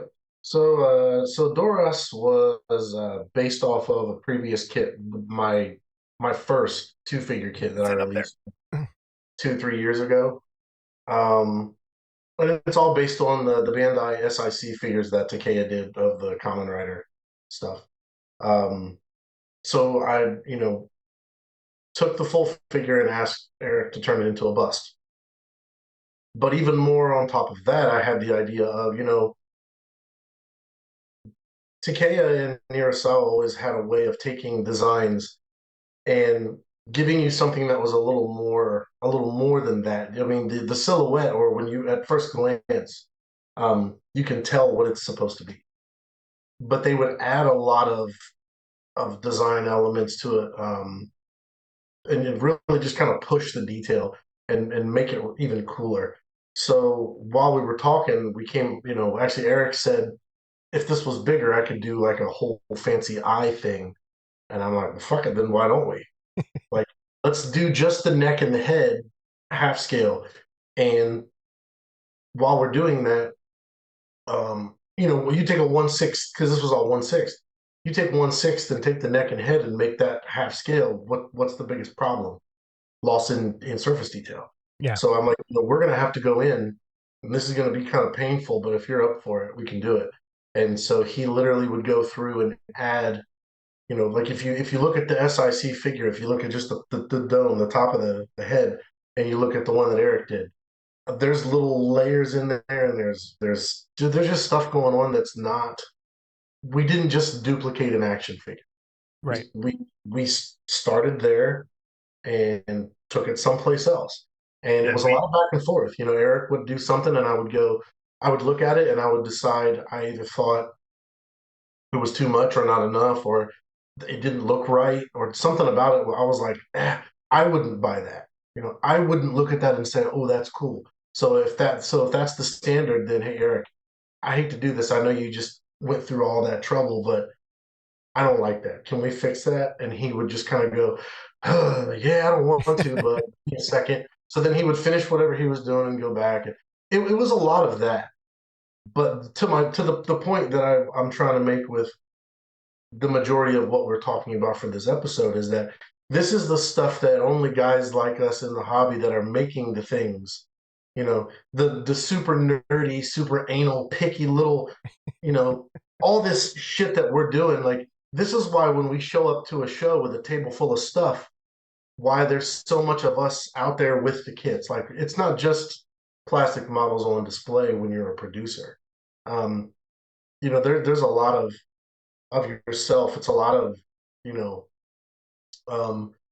shit that I know before I was producing, I didn't get it. I mean, I was buying up models and painting models, and that was my viewpoint. That was the most, I mean, Yeah. It's different. And having someone that shares that when you're passionate about it and it gets you excited, you're like, I've been in this hobby for over 20 years and I was starting to get bored and I've been rejuvenated. I've found a new love, new whatever. And this guy's just standing there every step of the way going, you're a pain in my ass, but when it's done, you see what it is. The first thing everyone said about that piece is the eyes.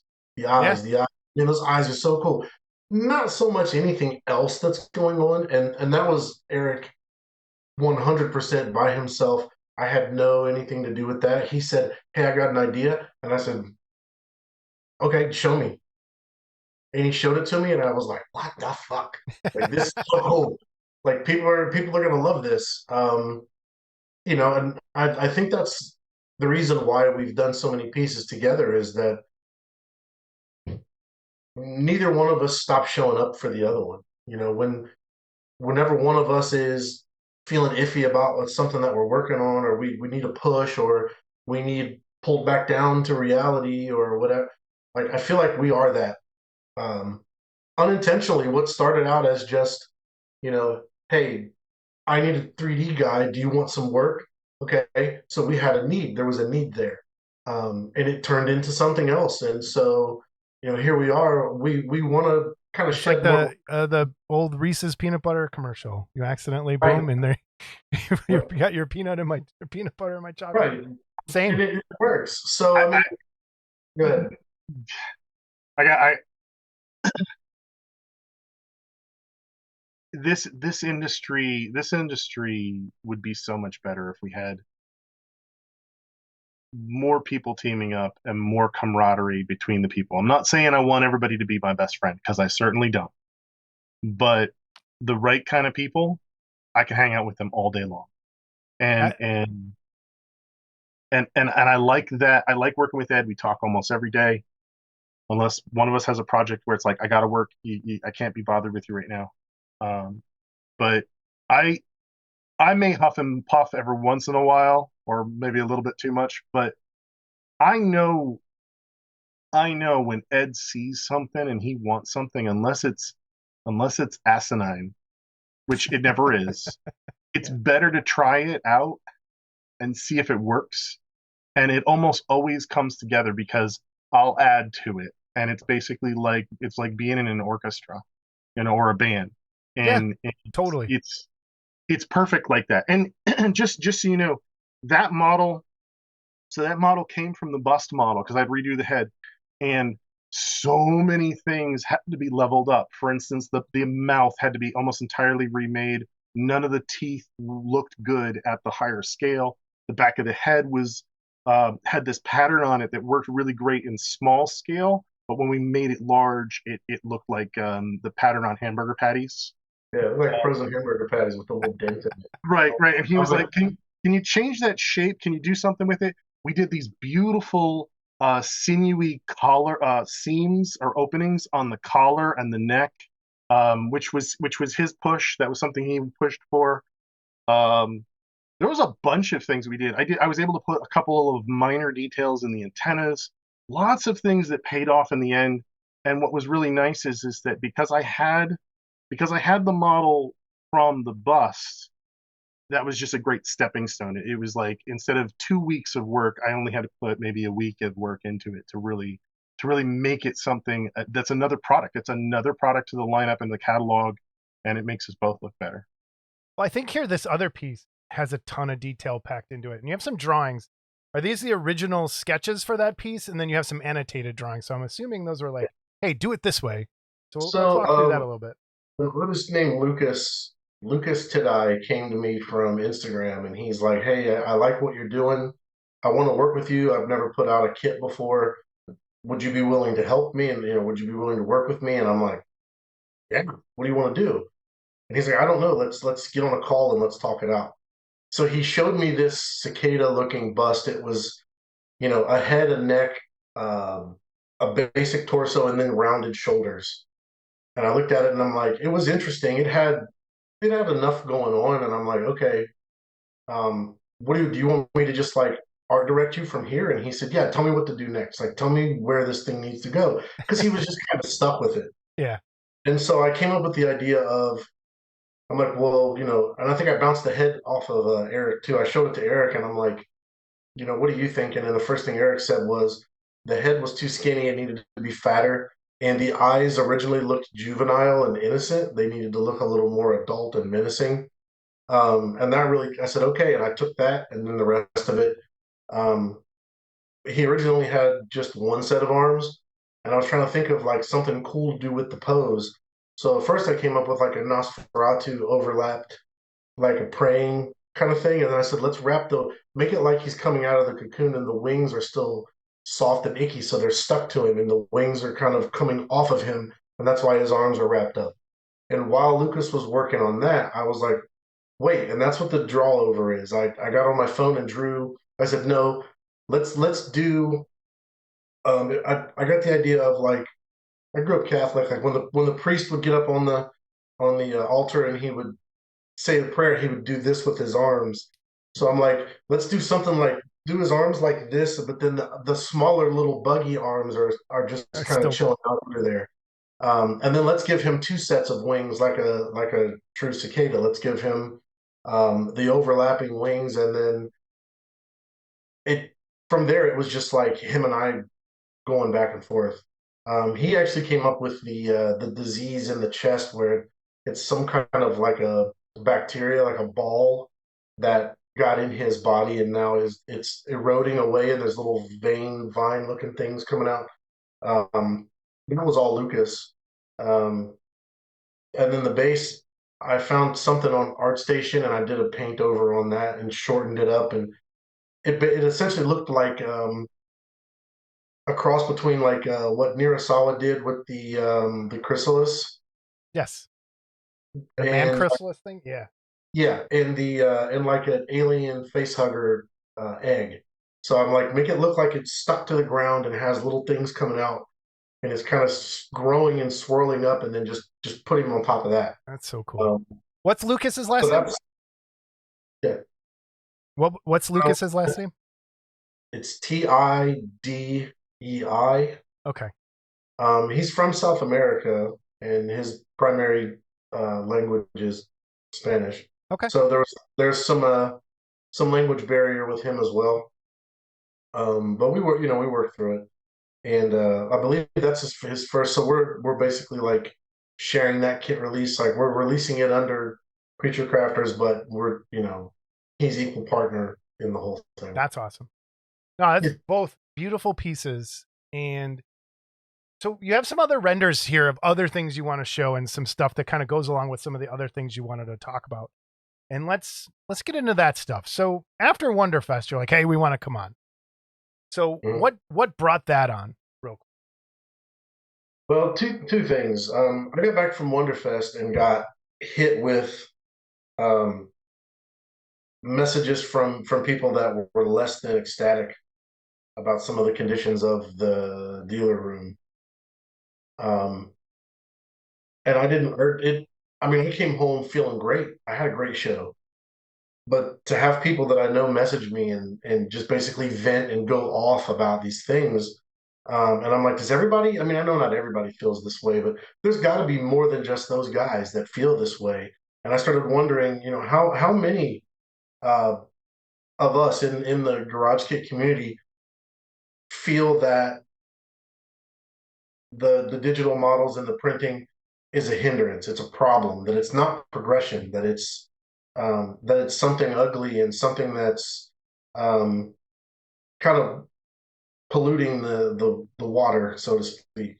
I don't really know, because I have people that come to me for print work, producers that have me print for them, collectors that have me print for them. There's plenty of people that are doing just fine with it, but I've seen posts on Resin Maniacs and in a few other groups where you know bad prints due to cheap resin, improper supports, orientation, uncured resin leaking out after so much time going by. That's been brought up. The pricing of everything, like there's no way, like at least when we were doing molding and casting, people got on the same page and knew what the average cost. Okay, I know how much mold material costs. Your average 1/6 scale figure kit with a decent sized base was around 125 to 150 bucks. Everybody kind of knew what was, common. But with this, there's no real way. Like I can charge whatever I want, depending on what machine I'm using, what resin I'm using, how I'm doing my process. I can justify it. So how do we not create this inflation within the hobby where now kits are costing almost twice as much, but they're hollow, and people don't like that either. It's hollow. The STL files, the buying and selling and trading, there's been some ethics brought up about how it's just like recasting. We really wanted to talk about how, and the other renders are just us showing that whether you're on a production mindset or just wanting cool stuff for yourself, there's benefits to all of this. And I don't see enough people talking about that. I feel like the conversation has gone to, the squeaky wheel gets the grease, right? Of course, always. In this hobby, always.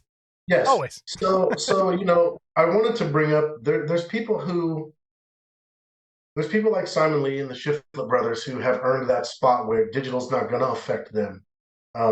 If they want to learn it, great, and Simon has, but I don't see Jared or Brandon bothering. They don't need to, but not everyone's going to be them. And for a couple of years, I've had people scoff at me because my go-to has always been, Cipriano versus Bruckner. As a fan, I've watched them amongst all the other guys that inspired me coming up as just a collector and a painter before I got into the industry. And I saw that period where the digital stuff was undeniable, and it was clear, like, if this was your bread and butter, if this is how you're making your money, you have to adapt, you have to change. And Tony did. And now he's able to do it on his terms. He's able to, you know what I mean? And I watched Tim just kind of like, over in the corner, and one of these kids doing his own thing, but it's not such a good thing for me, because I feel like when you have that much to contribute traditionally, when you clearly have a talent and a vision, and this is just another tool, like everyone keeps saying, there is no this versus that.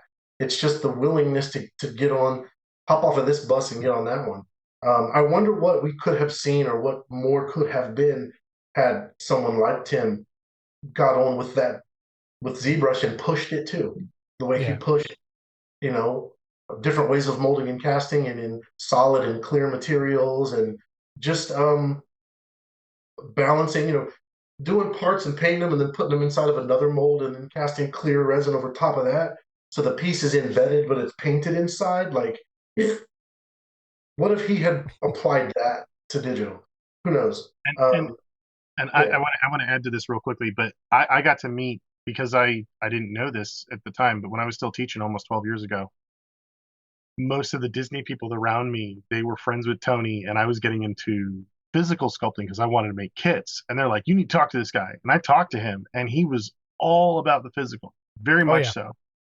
And I got it because when I was still teaching, the school got its first 3D printer, and I said, this is going to change the entire industry from scenic and props for film all the way up to toys and manufacturing. And Gentle Giant did it first, and they complained about it. And just real quick, I don't have the book anymore, but I used to have. This is my first 3D printed model kit, and I used Bruckner's book, Pop Sculpture, because this was so grainy. I had to make a sacrificial mold, make it in wax, and then make another mold and cast the originals. The process was already there. It's the number of tools and options, and it's never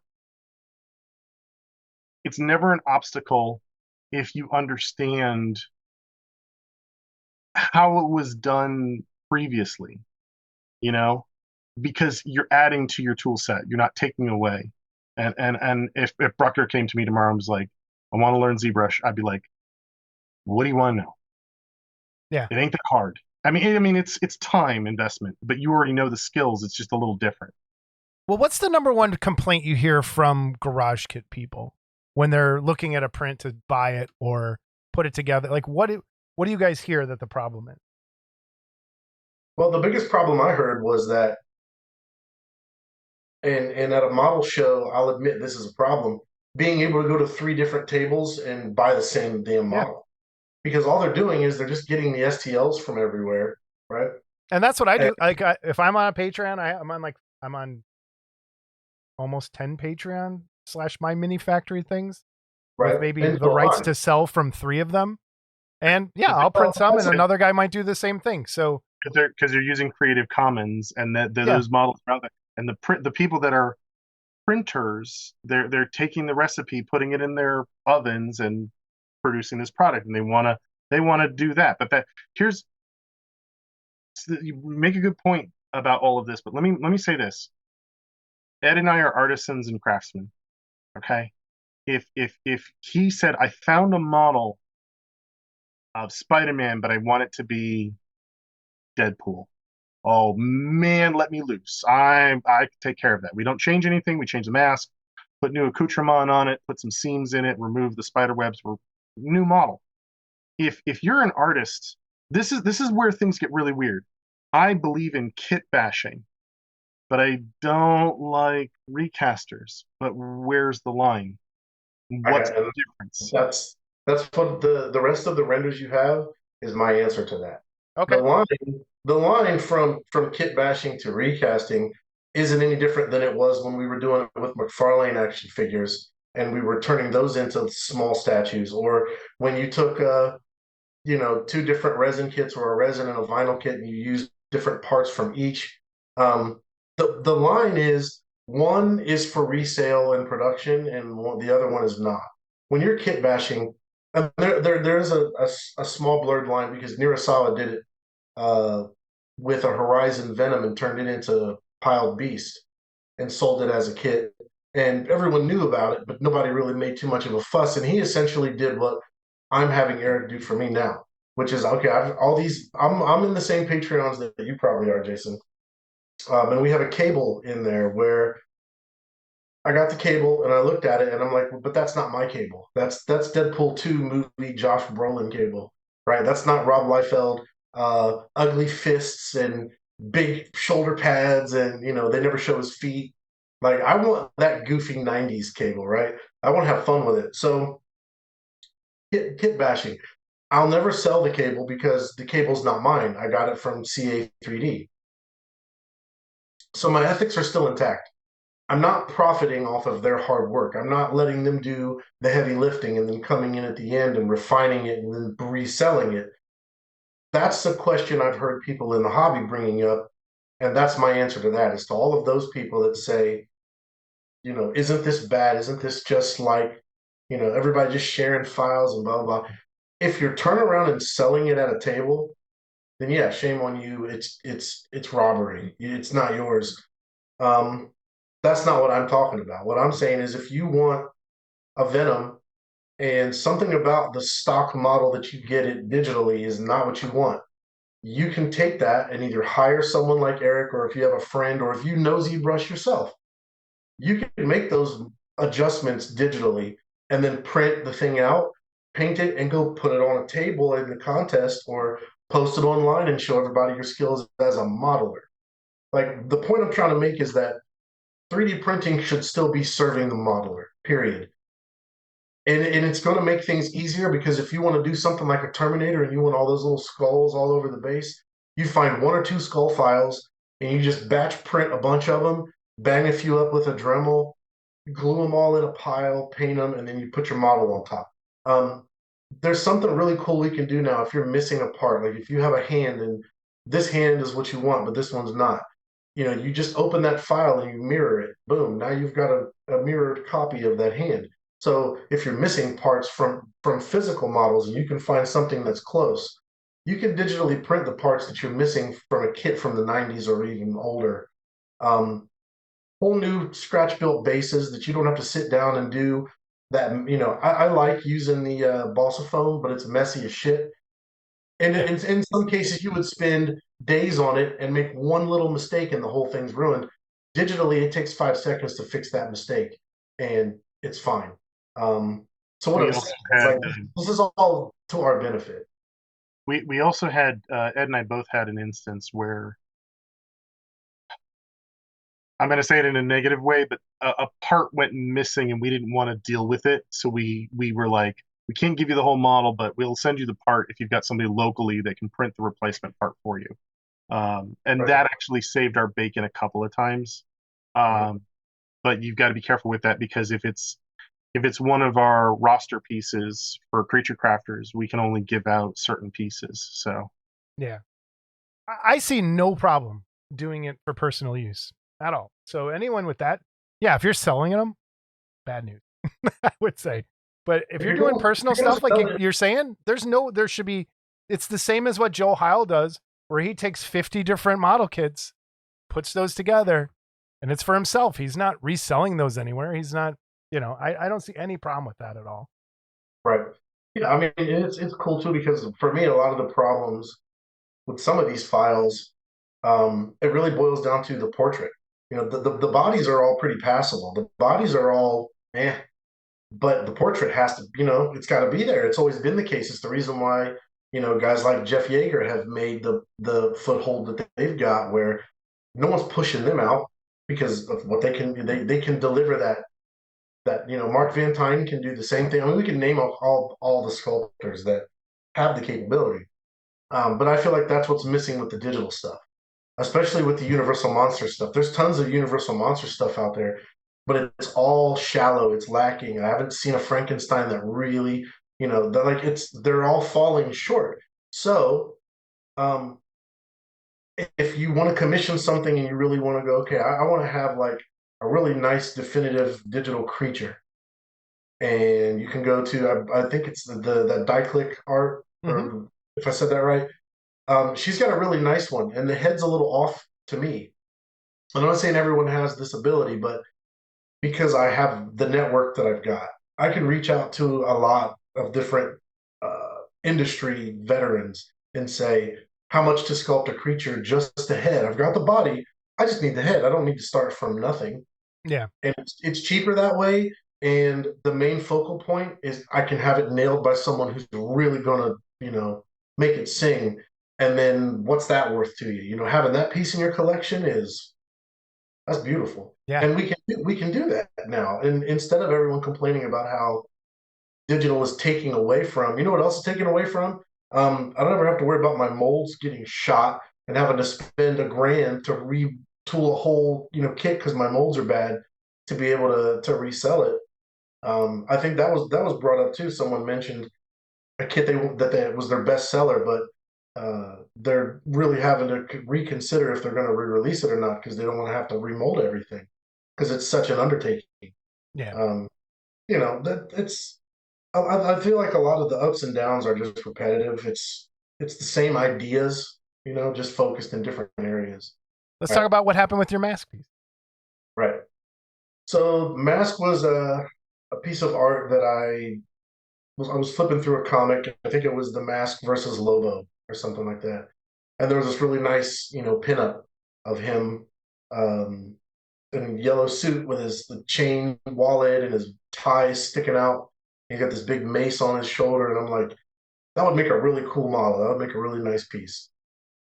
So one of the South American gentlemen that I've been working with on Instagram took that project on, and about midway through, it just wasn't where a lot of it was just wrong, and I kind of came up with a different idea midway through. I saw a digital body that I liked better, and I had printed a head for someone already that was spot on to Doug Mankey's mask. So all I needed was the hand with the pinky and the mace. So I'm like, look, guy, I'm going to pay you. Just give me the hand with the mace and you can scrap the rest. And then I got the body is from a Two-Face from Tweeterhead because I've been doing printing for Chad. And I said, hey, can I borrow that? It's just for a one-off. I showed him what it's for. He said, fine. Sent me the files. So I had Eric take the hand with the mace, the body, the mask head. We tilted the neck a little bit. He cut and keyed and resized everything and made it all go together. And so the image that you have is my one-off, just my copy, just from me, of that same thing. And then maybe a week after it was done, CA3D puts one up that's actually identical to the source art that I was coming from in the first place. So, like, I don't know if the guy that I hired went and said, hey, man, this guy just kind of canned me on this. You should make this. Or, I don't know. I'm yeah. paranoid. I just think it's funny that specific image got turned into a 3D model right after I got done showing it around. And I made the mistake because that's the only one I've seen. And when I saw this picture, I was like, oh, is that the CA one? You're like, nope, so that's mine. Yeah, the CA3D is what it originally was supposed to look like. Yeah. And then I decided I liked the Two-Face pose with the hand in the pocket and it just kind of leisurely thrown over the shoulder. I thought there was more subtlety in it, and I kind of thought that it is very subtle. I like it better. It would be better. It had more personality. At the same time, it had less going on. Yeah. So it worked out. But yeah, that's the story with the mask. So we have your Doris, the bust here. So let's talk about that while we're kind of bringing up some of these other issues. So this was your original from the 2-figure kit that you put out, and you decided to make it a bust. Yeah. So in the film, there's these little neonoid, little ball, little metal spheroid things. And he starts out in the film, he's like this green and silver type of a villain, but he absorbs the Kamen Rider character into himself and becomes the Red Doros. So I wanted to do something again as a throwback to the Future Models type stuff. Wanted to have a scene where he's pulling his spheroid out of his chest and kind of looking at it. I guess it's a throwback to Erosive Guyver and Failed Guyver. Yeah. So I just said, hey, take this model and make these changes. And, I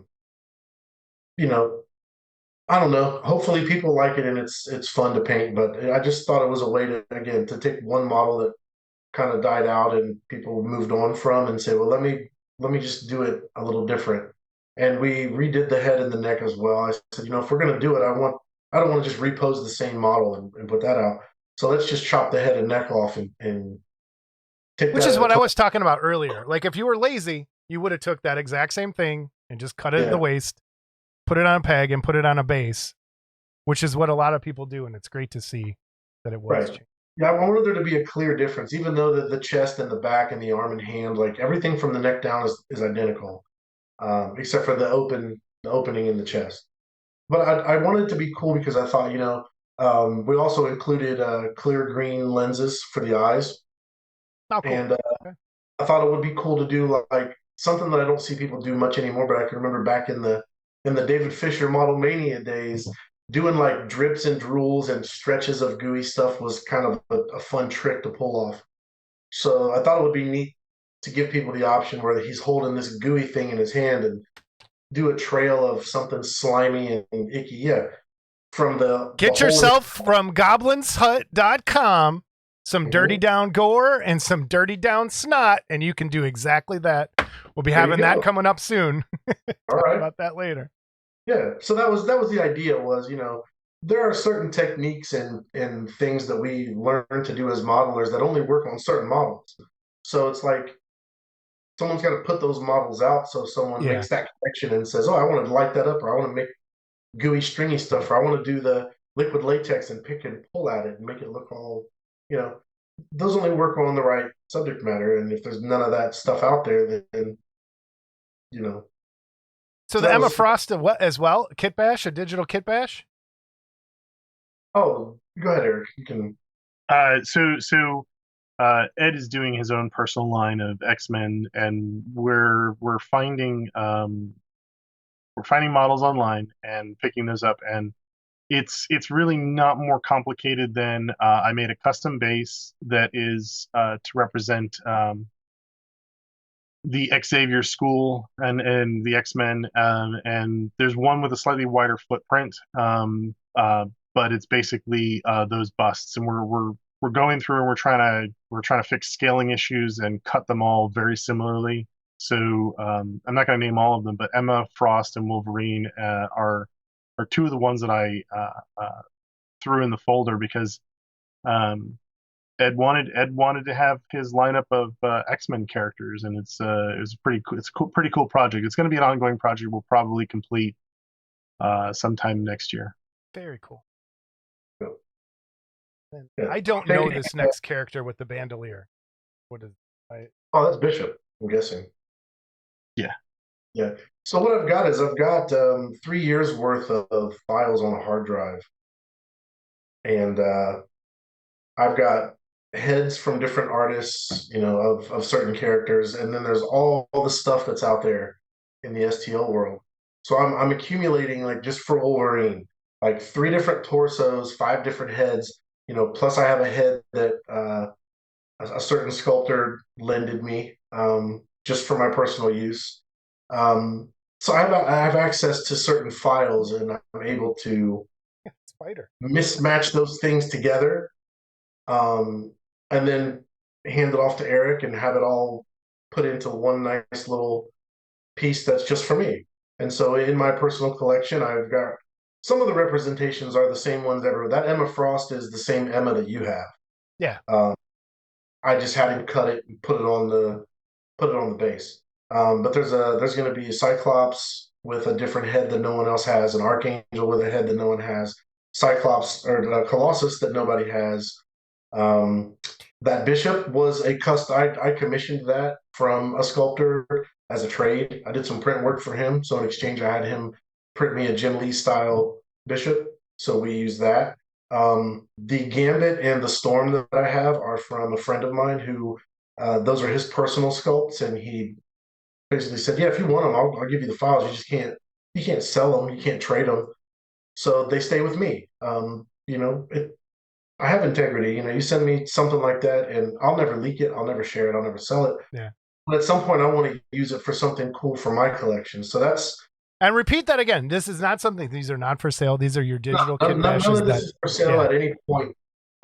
It's just because, comic books, X-Men, the 80s and the 90s, like that's still very much my core. That's cemented in me. And it's great, I think, for people to see what is possible. If you can't do it, you could always get, someone like Eric to do it for you. If you do want to Kit Bash something. Well, it's no different than, I think I said it on the last time I was on. I used the Daredevil Batman Space Ghost analogy. Yeah. We were doing that with resin before anyway.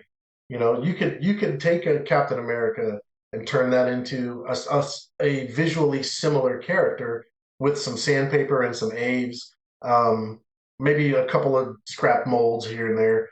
We're just doing the same thing. What I'm saying is, like, if I'm paying money to a Patreon and I'm getting files three figures a month, and I decide I want to turn those models into something else for myself, there is no issue there. Yeah. Period. Yeah.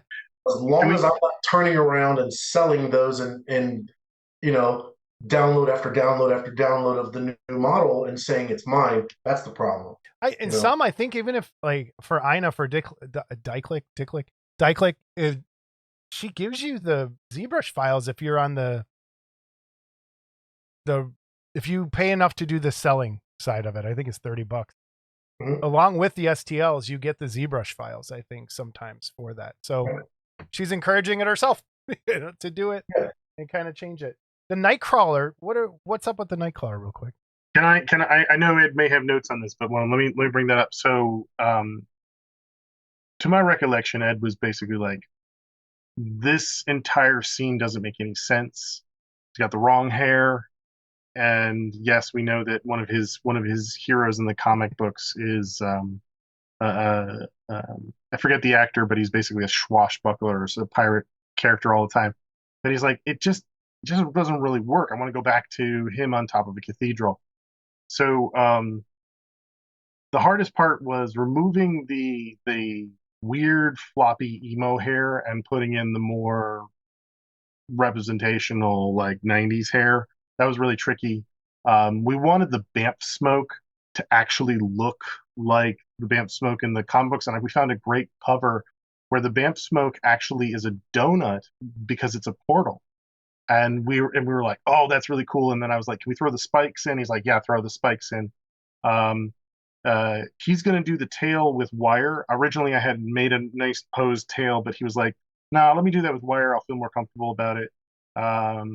Really didn't have to do a whole hell of a lot. I just had to build a cathedral a cathedral steeple that made sense.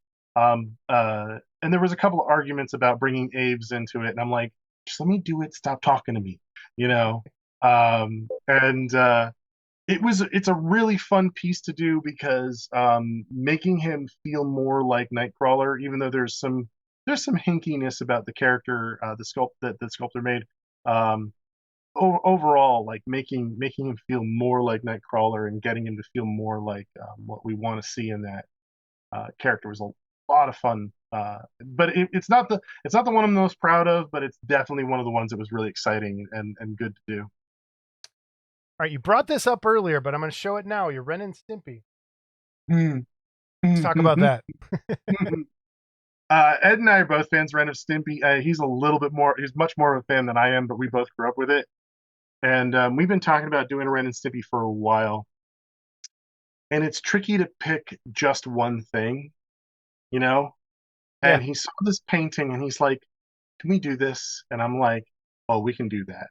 And so I don't know when the kit will be available. I don't know under what conditions it'll be available, but it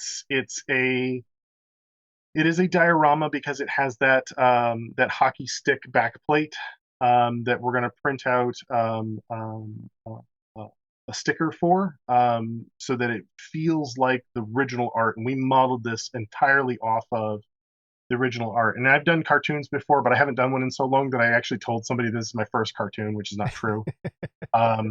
But this is one of the turning cartoons into 3D is very tricky because it's like these cartoons are so squishy and stretchy. But it was a lot of fun. And Ed and I had a few hiccups on it. He kind of was getting frustrated with me a couple of times because I will build the model in pieces, and I built the upper lip as a separate piece, so that I can manipulate it. And it was bothering him, so we had to throw it away and actually put it in there, and then he was happy. But yeah, no, it was a great piece. It is one of those pieces, though. I regret to say this. It consists of a lot of parts. I wish it could be simpler, but the truth is that when you've got the hands like this, or like this, where they're coming together. I have to separate. Sometimes I have to separate the hands and the arms, which so you can fit it all together, and that's really tricky. So yeah. Yeah, it'll be cool. So let's go back just real quick. Your stuff, I noticed you're selling through Blackheart. Am I right? On their website, so if people want to pick any of this up or get a hold of you guys, what do they do for each of you, and then we'll answer some other questions. So pretty much, and I think George made a post about it. He did. I just saw that. I think earlier today. Yeah. So we had a sit down at Wonderfest and we talked, and I basically had been talking to him about, he's got a much bigger audience than I do, and he already has essentially a fulfillment type of a situation in place that I just don't have the time for. I'm still painting part-time professionally. I'm printing part-time commercially, and I'm doing my own stuff. Plus, I have a life at home. Yeah. I don't have time for advertising. I suck at like putting my stuff out there and really representing like, hey, I just sank $1,000 into this bust and it's available, but no one knows about it because I just don't have the time or the care. And George was basically like, well, look, I can help you with that. Get me the information. We can put you on Friends of Blackheart. He had already been doing it with Mark Worthling and Joe Simon. So he said, if you want, we can do that too. And that's great. I don't have to deal with any of it. He just tells me, hey, I have these orders. Here's where they go. He collects the money, and then I ship the kits, and then we settle up, and it's a good deal. It's a good deal, and that way too, I can focus on the stuff that I need to focus on and not worry so much about. The hardest part for me has always been the communication with clients. It's the time you have to take out to do all the correspondence and answer questions, and they want all these things from you, and it's like, I'm really busy, and if you're not paying me to talk to you, I kind of don't. I can't do this right now. And George takes that stress away by doing it this way. Yeah. Which I had never considered before. But it's great because also if someone's already buying his product because he already has such a wide array of yes. product, Yep. and they stumble upon something I'm doing, that's a win for me. Yep. And the other way around, if it's some guy who saw one of my buggy things, my insect things, and he goes seeking that and he sees all the other stuff that's out there that George is doing, now all of the sculptors and everyone involved in those gets exposure that way too. Because someone who may not have been subjected to the pumpkin head kit or all the big heads, now they're seeing all this other stuff and they're like, well, holy shit, what's this? Like, I was looking for this little bug guy. So I really feel like that's the way to go. It's like George always tells me, to stop seeing each other as competition all the time, and everybody just get in on the ground floor, and we all go up together, and that makes a lot of sense to me, and I'm comfortable with that. So, and I think George is right. I think the hobby has kind of weeded out a lot of the people that aren't there to help each other out. So it's good to see that he's doing that with you, and I think that more companies should start kind of doing as an umbrella, like, hey, we'll help each other out that way. I think that's a good way to go. A very, very big plus though, that I want to mention on top of, I don't want it to be too negative. If anybody else noticed in the contest, more and more 3D printed kits are being, guys are buying them and guys are building them and guys are painting them, and I think it's great. So while we still clearly have some people that are uncomfortable or maybe a little unsure, well, let's stop there real quick. What are you hearing that is like the number one uncomfortable thing about building or buying a printed kit? Like, what is it? What is longevity? Everyone's afraid that in a couple of years these things are going to turn into dust and vanish like a fart in the wind.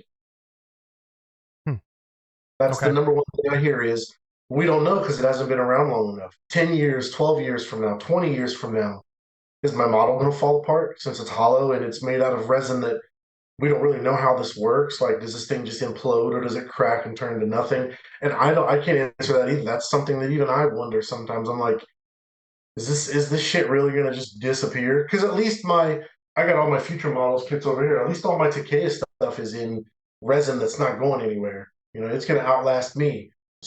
But I don't.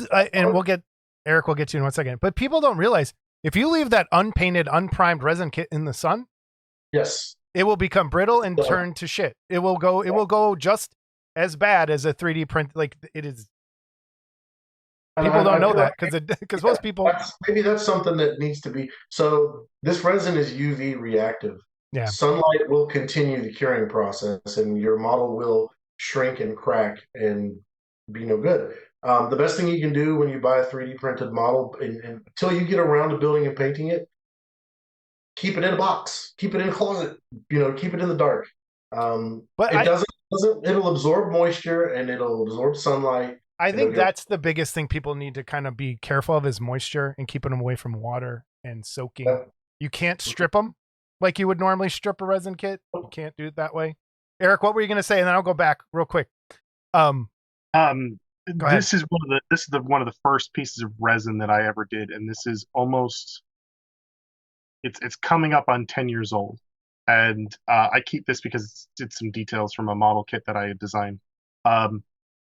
This stuff is pretty robust, and there's a couple of quick things. Yes, moisture will do bad things to your resin. In fact, I did a test with a piece of resin where I let it sit in water. Immersed it in water.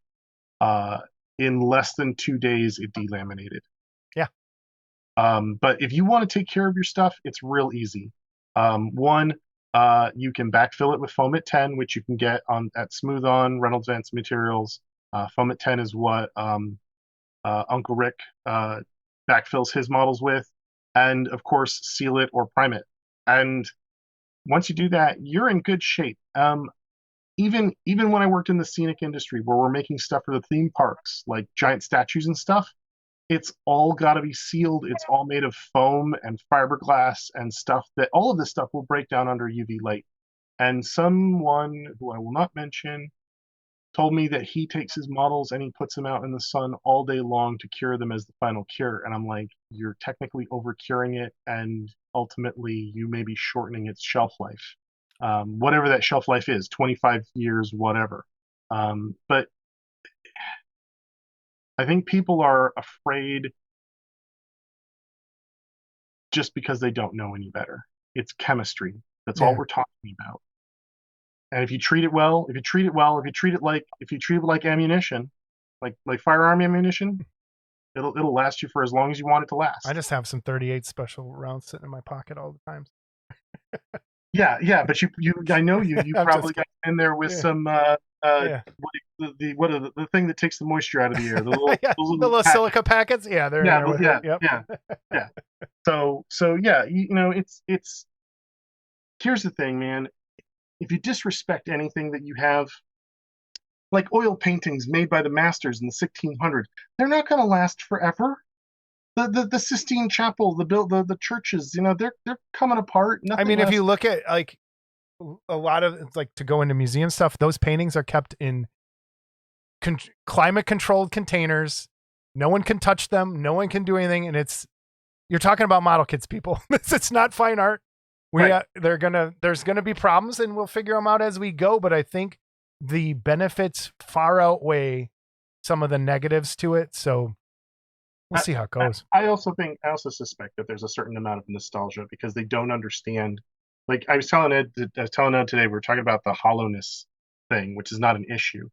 I said most of the resin kits for the resin industry are solid because people couldn't either afford to or were willing to make a rotocaster, which would have saved them a bit of material. And that thing's expensive and has a large footprint and whatever. Yes. If you go back to the Greeks and the Romans, if they were casting bronzes, they're hollow. You're not going to waste all that bronze, all that copper to make a solid object. But if you were to carve a piece of marble for a statue, it's gonna be solid because you're not going to waste the time with it. Same thing with clay. If we were to do a likeness in clay, a full life-size likeness in clay, we would cut it in half and we would remove most of the internals and bring it back together, get rid of the seam, and then we take it to be baked and fired so that we can turn it into something else. It's the process. The process is going to produce what we call artifacts within the industry. If you're using clay or resin or whatever, it's going to come with artifacts. That's what mold seams are. That's what flashing is. It's an artifact of the process. And if that's what you're afraid of, please do us all a favor and get out of the business. Anything else you guys want to touch on before we go? We love the show. Thank you. Thank you for your support, both of you. We talk about it all the time. We gave away, well, we will be when Scott shows up and we record the rest. We're giving away your Hellboy busts this episode, so people already entered for those. So thank you again for donating those. Before you go, what do you think? Crooked Man? Yes? No? Not seeing it? Going to be terrible? Going to be good? I'm going to see it. I'm not as stuck on the visual effects as most people. It helps, but I think we've gotten spoiled on what a Steve Wang is able to do for us visually, and then those movies fall flat, and what does everyone come out of the theater saying? That the plot was fucking shit, or something about the story didn't make any sense, and it was boring or whatever. And I'm like, I have a feeling that this one is a movie's movie. I feel like it's gonna have the right tone. It's gonna keep me like in it. And I really don't care about the makeup. I know who he's supposed to be. Yeah. Represent the character well, and keep me enthralled in what's going on, so that a 2-hour movie feels like a 15-minute. And it's over already. Damn, that was good. Like, yeah, I think the tone looks right. The tone looks like a Hellboy book. Like, that's what I'm looking forward to. Eric, thoughts? Anything? No, I actually want to see the Crooked Man too. It took me a minute to figure out what you were talking about. Yeah, I really want to see that. Crooked Man looks good. Yeah, and I gotta say, man, I hope more people are going to go hard in the paint and start embracing some of the things that we're talking about. I mean, we don't necessarily need more competition, but it'd be nice to see some innovation coming out of the hobby. New innovation coming out of the hobby. I think it's coming. I think it's coming. I think there's a lot of people now who kind of see the potential of what it can do, and we're seeing new, even though they might be old characters, we're seeing new subject matter happening that we didn't see before, which is amazing in terms of stuff. So it's if the conditions are right, I mean that it happens in any industry. And I think one of the things I like the most is that some of us that grew up in a certain time period are like, we had the best toys, we had the best action figures, and you look at them now, and maybe the sculpts weren't that great. But I can say do now, right? Since Scott isn't here, we can have like a total Gen X probably conversation and not have to worry about Boomer Boy, But yeah, I think it's our time. Like, when does, like, not to push all you guys out, and people are gonna be swearing at me right now. It's our characters, and I have this conversation with Jamie Sy a lot. The characters that we grew up with you're starting to see a lot more and more and more between video games, movies, cartoons, TV shows, especially video games. Like that stuff, that's coming back, and it's been a long time coming. Well, for me, my guilty pleasure, and I actually had a nice little email dialogue with Cipriano about this too, so maybe it'll happen. I was like, hey, Blue Falcon and Dynamut kit would be fucking amazing, and he's like, you know what? Yeah, it's he didn't say no. He just kind of he put it back there. He'll do it one day and say it's not for sale. That's what he'll do. Right. But I mean, just the fact that to see characters from back then, and for them to be done with the ability of the artists that we all know now, that in itself has to be exciting. I mean, just watching Tony post the stuff that he posts, whether it's for sale or not, like,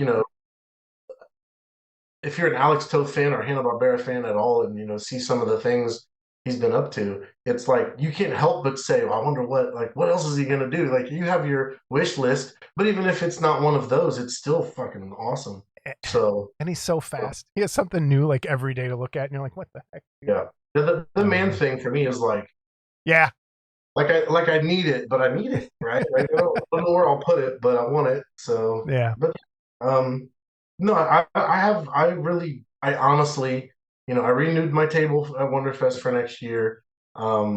Despite all the things that we've talked about that are a little bit of a drag, that to know that people feel that way. I'm hoping that that's not the majority. I don't even 50-50.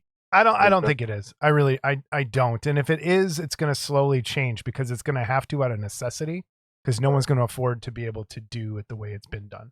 Well, I can't. So. And I told my wife, the year that we met when Wonderfest came around, I don't think that I had even, mentioned it to her yet at that point. I go, oh, shit, there's this thing in Kentucky, and not going is not an option. So you're either coming with me or I'll see you on Monday. And I can't imagine. I've said this a million times, and I don't care. I can't imagine my life without Wonderfest. Like I've missed the 1 year that they didn't have it since the first year I went. It's just it's ingrained in me. It's a thing, and I need it, and I want it, and I don't mind. Eric attended the show a few years back, and he was at my table, and he stayed in the room with me. And I remember, and he'll tell you, I told him as we were setting up the table, I was like, "Look, this show means a lot to me, so don't fuck this up for me. Don't do anything to ruin my weekend." He talks about it so much. I said to him, "Hey man, I'm only here to support you. What can I do to help?" Yeah. And he was like, I could see him kind of chewing his molars for a minute there, but it was like, "No, dude, I'm here for you. You invited me to participate. I want to support you." Yeah. And that was early enough on in our friendship and our partnership as creators that I think he was a little uneasy. He was a little nervous that I was gonna fuck something up. And I understand it. It's very important to him. It's his, for lack of a better term, it's his yearly Mecca. Yeah. I'm right there with it. Eric, best way to get a hold of you is how? If you want people getting a hold of you? I'm gonna say this, and it's gonna make me look like an ass. I'm not cheap. If you can't afford to pay me my rate, don't bother, please. I'm not trying to be rude, but I'm not cheap. Yeah. I'm a professional. I work in the industry. I get paid well for my work. You really want to get a hold of me, you can contact me through Instagram. It'll take me a while to get back to you because I got my plate full. But if you think you can get me for less than my rate, I'm sorry. What's your Instagram? What's your name at? It's Eric Askue, Askue. Okay, So cool. yeah, and it's easy enough to find me. We'll get you.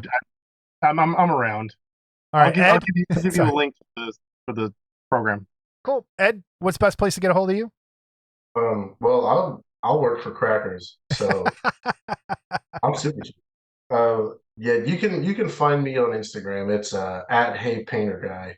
Okay. I'm also on Facebook under my name, but my Facebook is private, and I've got enough friends. Yeah.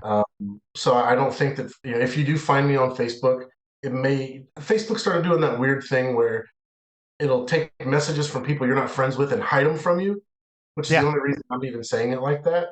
And you don't see them for like a month, and you're like, oh. Yeah, so if someone wants to get a hold of me, please go through Instagram. Facebook's not the best idea. But thank you guys so much for coming back. You can ask around. I mean, this hobby is, it's like the 10 degrees of Kevin Bacon thing, right? Name 3 modelers that and ask one of them if they can contact either me or Eric, and I bet you one of those 3 probably someone will figure it out. Yep, cool. Yeah, it's not hard. All right, thank you both so much. This has been great. Anytime, we'll have you back. Anytime we got new stuff, send it to us. We'll get it out there. And again, thank you so much for the donation. I appreciate it. Someone's gonna. I got another giveaway. Cool. Coming soon. So awesome. Thanks, guys. We'll talk to you soon. Thanks. All right, have a good one. Thank you. All right, great little interview. Thanks, guys, for stopping by. Scott has magically reappeared. I appreciate it. So awesome. All right, voicemail. Let's get this show on the road at NyQuil time. It's NyQuil time for Scott. We have no emails to talk about unless I missed one. Everybody, I'm sitting here editing, and I did realize I missed an email from Jeremiah Blakely. It is a Grail mail. Returning to a Grail mail. Another plea for help if anyone has the Janus Mystery Science Theater 3000 model kit. Ultra rare. Jeremiah is interested in trying to find that. So help him out if you got one or have a lead on one, or reach out to Jeremiah Blakely on social media and give him a heads up. Back to editing. I didn't see anything, but we do have some voicemail. Okay. You ready, Scott? We have Well, I have to two read voicemails that are items. related here in the beginning that have to do with the same thing. So, number one. Yes, this is Bigfoot Soap, sponsoring the Future Model Club episode 101. Yes, our new Bigfoot Soap product is 12 inches of soap that you can lather your whole body with. It comes in musky smell or mountain spring scent. And each Bigfoot soap may have a little face of Scott Johansson. If you find one, you get a free model kit from his collection. No questions asked. Just mention Bigfoot Soap, and you'll get a 10% discount on your next order. The foot is your friend. Goodbye. The foot is your friend. All right. And then we have a follow-up to that one. So let's play that. Yes, coming soon, Bigfoot Soap. Produced by Ligman Productions. Scott now is a believer in Bigfoot Soap. 12-inch soap that covers the whole body. Oh yeah, I feel it really working. It's lathering so good. Yeah, I believe in Bigfoot Soap now. Ligman Productions, casted by Ligman by his gentle hands. Comes in berry scent, hemp, and many other colors and flavors. Goodbye. Flavors. Hold on, put your mic back. So flavors. What flavors and soap. That's a good impression of me, though. I gotta that was say. pretty good, I thought. Flavors of soap would have been awesome when I was a kid. When my mom, did you get soap in the mouth? No, because I never swore. Seriously, you never got soap. You never got soap in your mouth for talking back or anything. No. Who do you think ever taught me some of these words? Oh, okay. My mom learned a very special trick. So all the parents out there, I'm giving you a little pro tip. Your mom knows a lot of tricks. Yeah. Ow! Ow! See, Jason serves that fastball right down the middle. So the bar of soap is not the way to go, because you can put your teeth on it and never actually taste it. So what did my mom used to do? Stick out your tongue. Liquid soap. Squirt liquid soap on your tongue.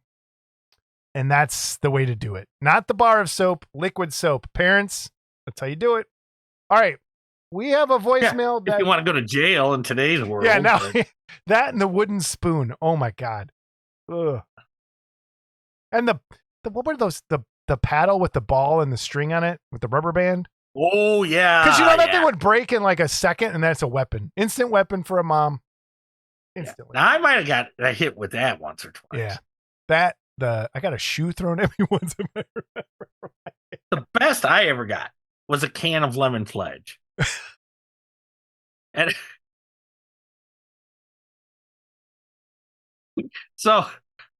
I was a teenager at the time, and my friends were all there laughing at me. Okay, which was even more embarrassing. So what? My mom was yelling at me, telling me I wasn't worth the powder to blow me to hell. And she's hitting me with this can of lemon pledge. And the cap goes flying, right? And so I'm staying real calm. I'm like, Mom, you broke the cap of the lemon pledge. And she just keeps hitting. I grab the can out of her hand. She keeps hitting, not missing a beat. I reach down, I pick up the cap, I snap the cap back on the can, hand it back to her, where she proceeds to continue to pound me with the can of lemon pledge. I don't know what I did. I don't know why she was mad. She just grabbed the first thing was available. Oh yeah. Oh hey, my mom did not play. So I had a similar. My mom was on the phone, and me and my brother were fighting down in because our kitchen you could see down into the living room kind of thing, and she had the wooden spoon sitting out in front of her, like on the kitchen table, just ready to grab it and go after us when she was talking, and she picks it up It goes as a warning, like a drudge, like, stop it, like that on the table. And we just both stop and look at her. Next thing we know, she broke the wooden spoon on the table and it flipped up in the air, came down and knocked her in the head. And we just started laughing and pointing at her. That was it. When they moved, I think I told this story. When they moved, we were moving the furniture and we found like 3 wooden spoons that we had hidden behind the couch so she couldn't grab them. Oh, man. All right. All I'm going to say is this. Your dad told me she could go into bitch mode, and you guys fucking pressed the button, didn't you? We did. Your dad told bitch me, mode. Don't. It's the switch, the bitch switch. The bitch switch, yes. The bitch. We always be like, Mom, don't flip the switch. Because, like, that's someone when she's trying to return something as kids, then we're just like, oh my God, Mom, shut up. Stop it. Stop it. No, my mom did one time. She was returning some shoes at Montgomery Ward's, and she's telling the guy what a bunch of cheap shoes they are, and look how they fell apart, and blah, blah, blah. And the guy finally says to her, are you through? And she goes, yeah. She goes, these are Penny's shoes. And she had to go over to Penny's. Classic. I'm telling you. I can fill an episode with mom stories. So was that like right near the metal conveyor belt at Montgomery Ward? Remember that thing? No, I don't remember that. Or was that service merchandise? That was service merchandise that had that. Oh, yeah. Yeah. Monkey Wards. I don't know why they call it Zare and Venture and oh man. Anyway, all right, we have another voicemail. We have 2 more. All right, here we go. This one's 6 seconds. I don't understand it, but here we go. Did Scott sell his soul to Hanna-Barbera? The end. Did you? Maybe. Okay. All right, we have a final one from the Joker, and this one is 1:30. It breaks the rules, but I'll play it anyway. I got to see Jason's humble abode, his house, and it was very underwhelming. I mean, really. He has that old thing he threw together. He calls that a bar. I call that a box with paint. How cheap and tawdry, dear. And the rest of your house, it creaks like an old matchbox house. It does. Yes, and all your displayed little bottles. Yes, it's fine and all that, but you're stuck in nostalgia. The old days when you had hair still. Where's that display piece of your hair you promised to show everybody? Anyways, I don't want to see Scott's house. That's a dank hellhole down in his basement where he covets. Anyways, your house is kind of barely mending. Not as bad as Arkham Asylum, where it smells like a urine-soaked hellhole. The only thing going for you is that little ghost that you said that lives there. I believe her name is Sarah, and she hopes she torments you until you scream every night. Due to the Joker. I will torment Jason forever because he deserves it. Bye. So now I'm convinced that Allison AI is the same person as the Joker, who's the same person as Sarah the Ghost, who's the same person as the Bigfoot soap person, who's the same person as the Tucky Ghost. Ugh. So he asked for it, and I'll put these up real quick. Me with hair. Yeah, you were a nice looking girl back then. I was pretty. There's me in my skinny puppy shirts and my dyed black hair. This was 1993, I believe. In the one. Yeah, probably both. 93. Any chance you set yourself on fire over that candle or no? No, not that time. That would have been cool. Like one of those, you see those pictures taken right before disaster, you know. And I think that I was trying to figure out what that candle is in. I think it's in a piece of deep dish pizza. It might be. I think that's a piece of Arnello's deep dish pizza. That's what I think that is. Or it's a weird cake. And the other one's at Off the Alley, an old juice bar that I started. I realized I've been going to clubs since I was 15. And now I wonder why my hearing is shot. But man, that's me. All right. That's the show, everybody. Scott, any parting thoughts? No, COVID, the gift that keeps on giving. Yeah, I know. I hope you feel better, man. I hope you're on the mend. But I'll talk to everybody next time. We don't have a lot for the gallery this episode either. It was kind of like, I think everyone's just got a lot going on. I want to thank everyone for the congratulations we got on our 100th episode and stuff like that. Yeah. We received, I know the Worthlings sent us a nice card, and I assume you got a nice card too. Yes. You know, Mine was nicer than yours, I'm sure, though. well, yeah, mine had a gift card in it though. Did yours? No. See, so that's, no, it didn't. I'm just kidding. I just figured I would jack you up. It wouldn't surprise me. So, but yes, like you're right. Thank you to everyone. Again, I said this last time. Didn't think we'd be here this long. But there we go. We're here. Thank you, everyone. It's been great. And we'll just keep doing it as long as Scott's alive. good luck. Next episode of Model the Movie will be another live episode. We're going to keep doing them live. I think it's going to be the 10th of October. I think that's the tentative date I have right now. So I think that's what we're doing.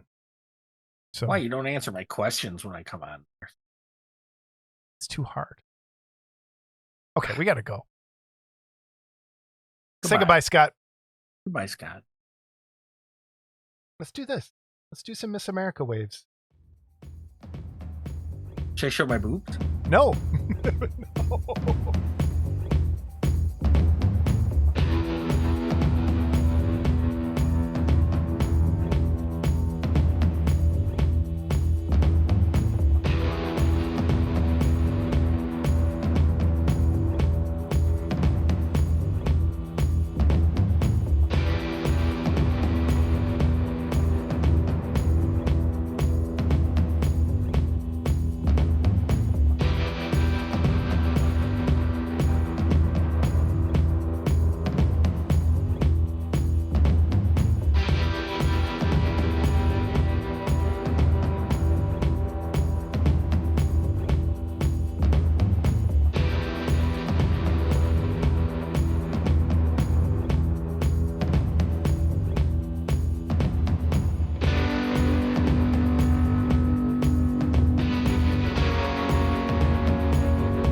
You should screen grab that. I am. Go back. Huh? Do it again.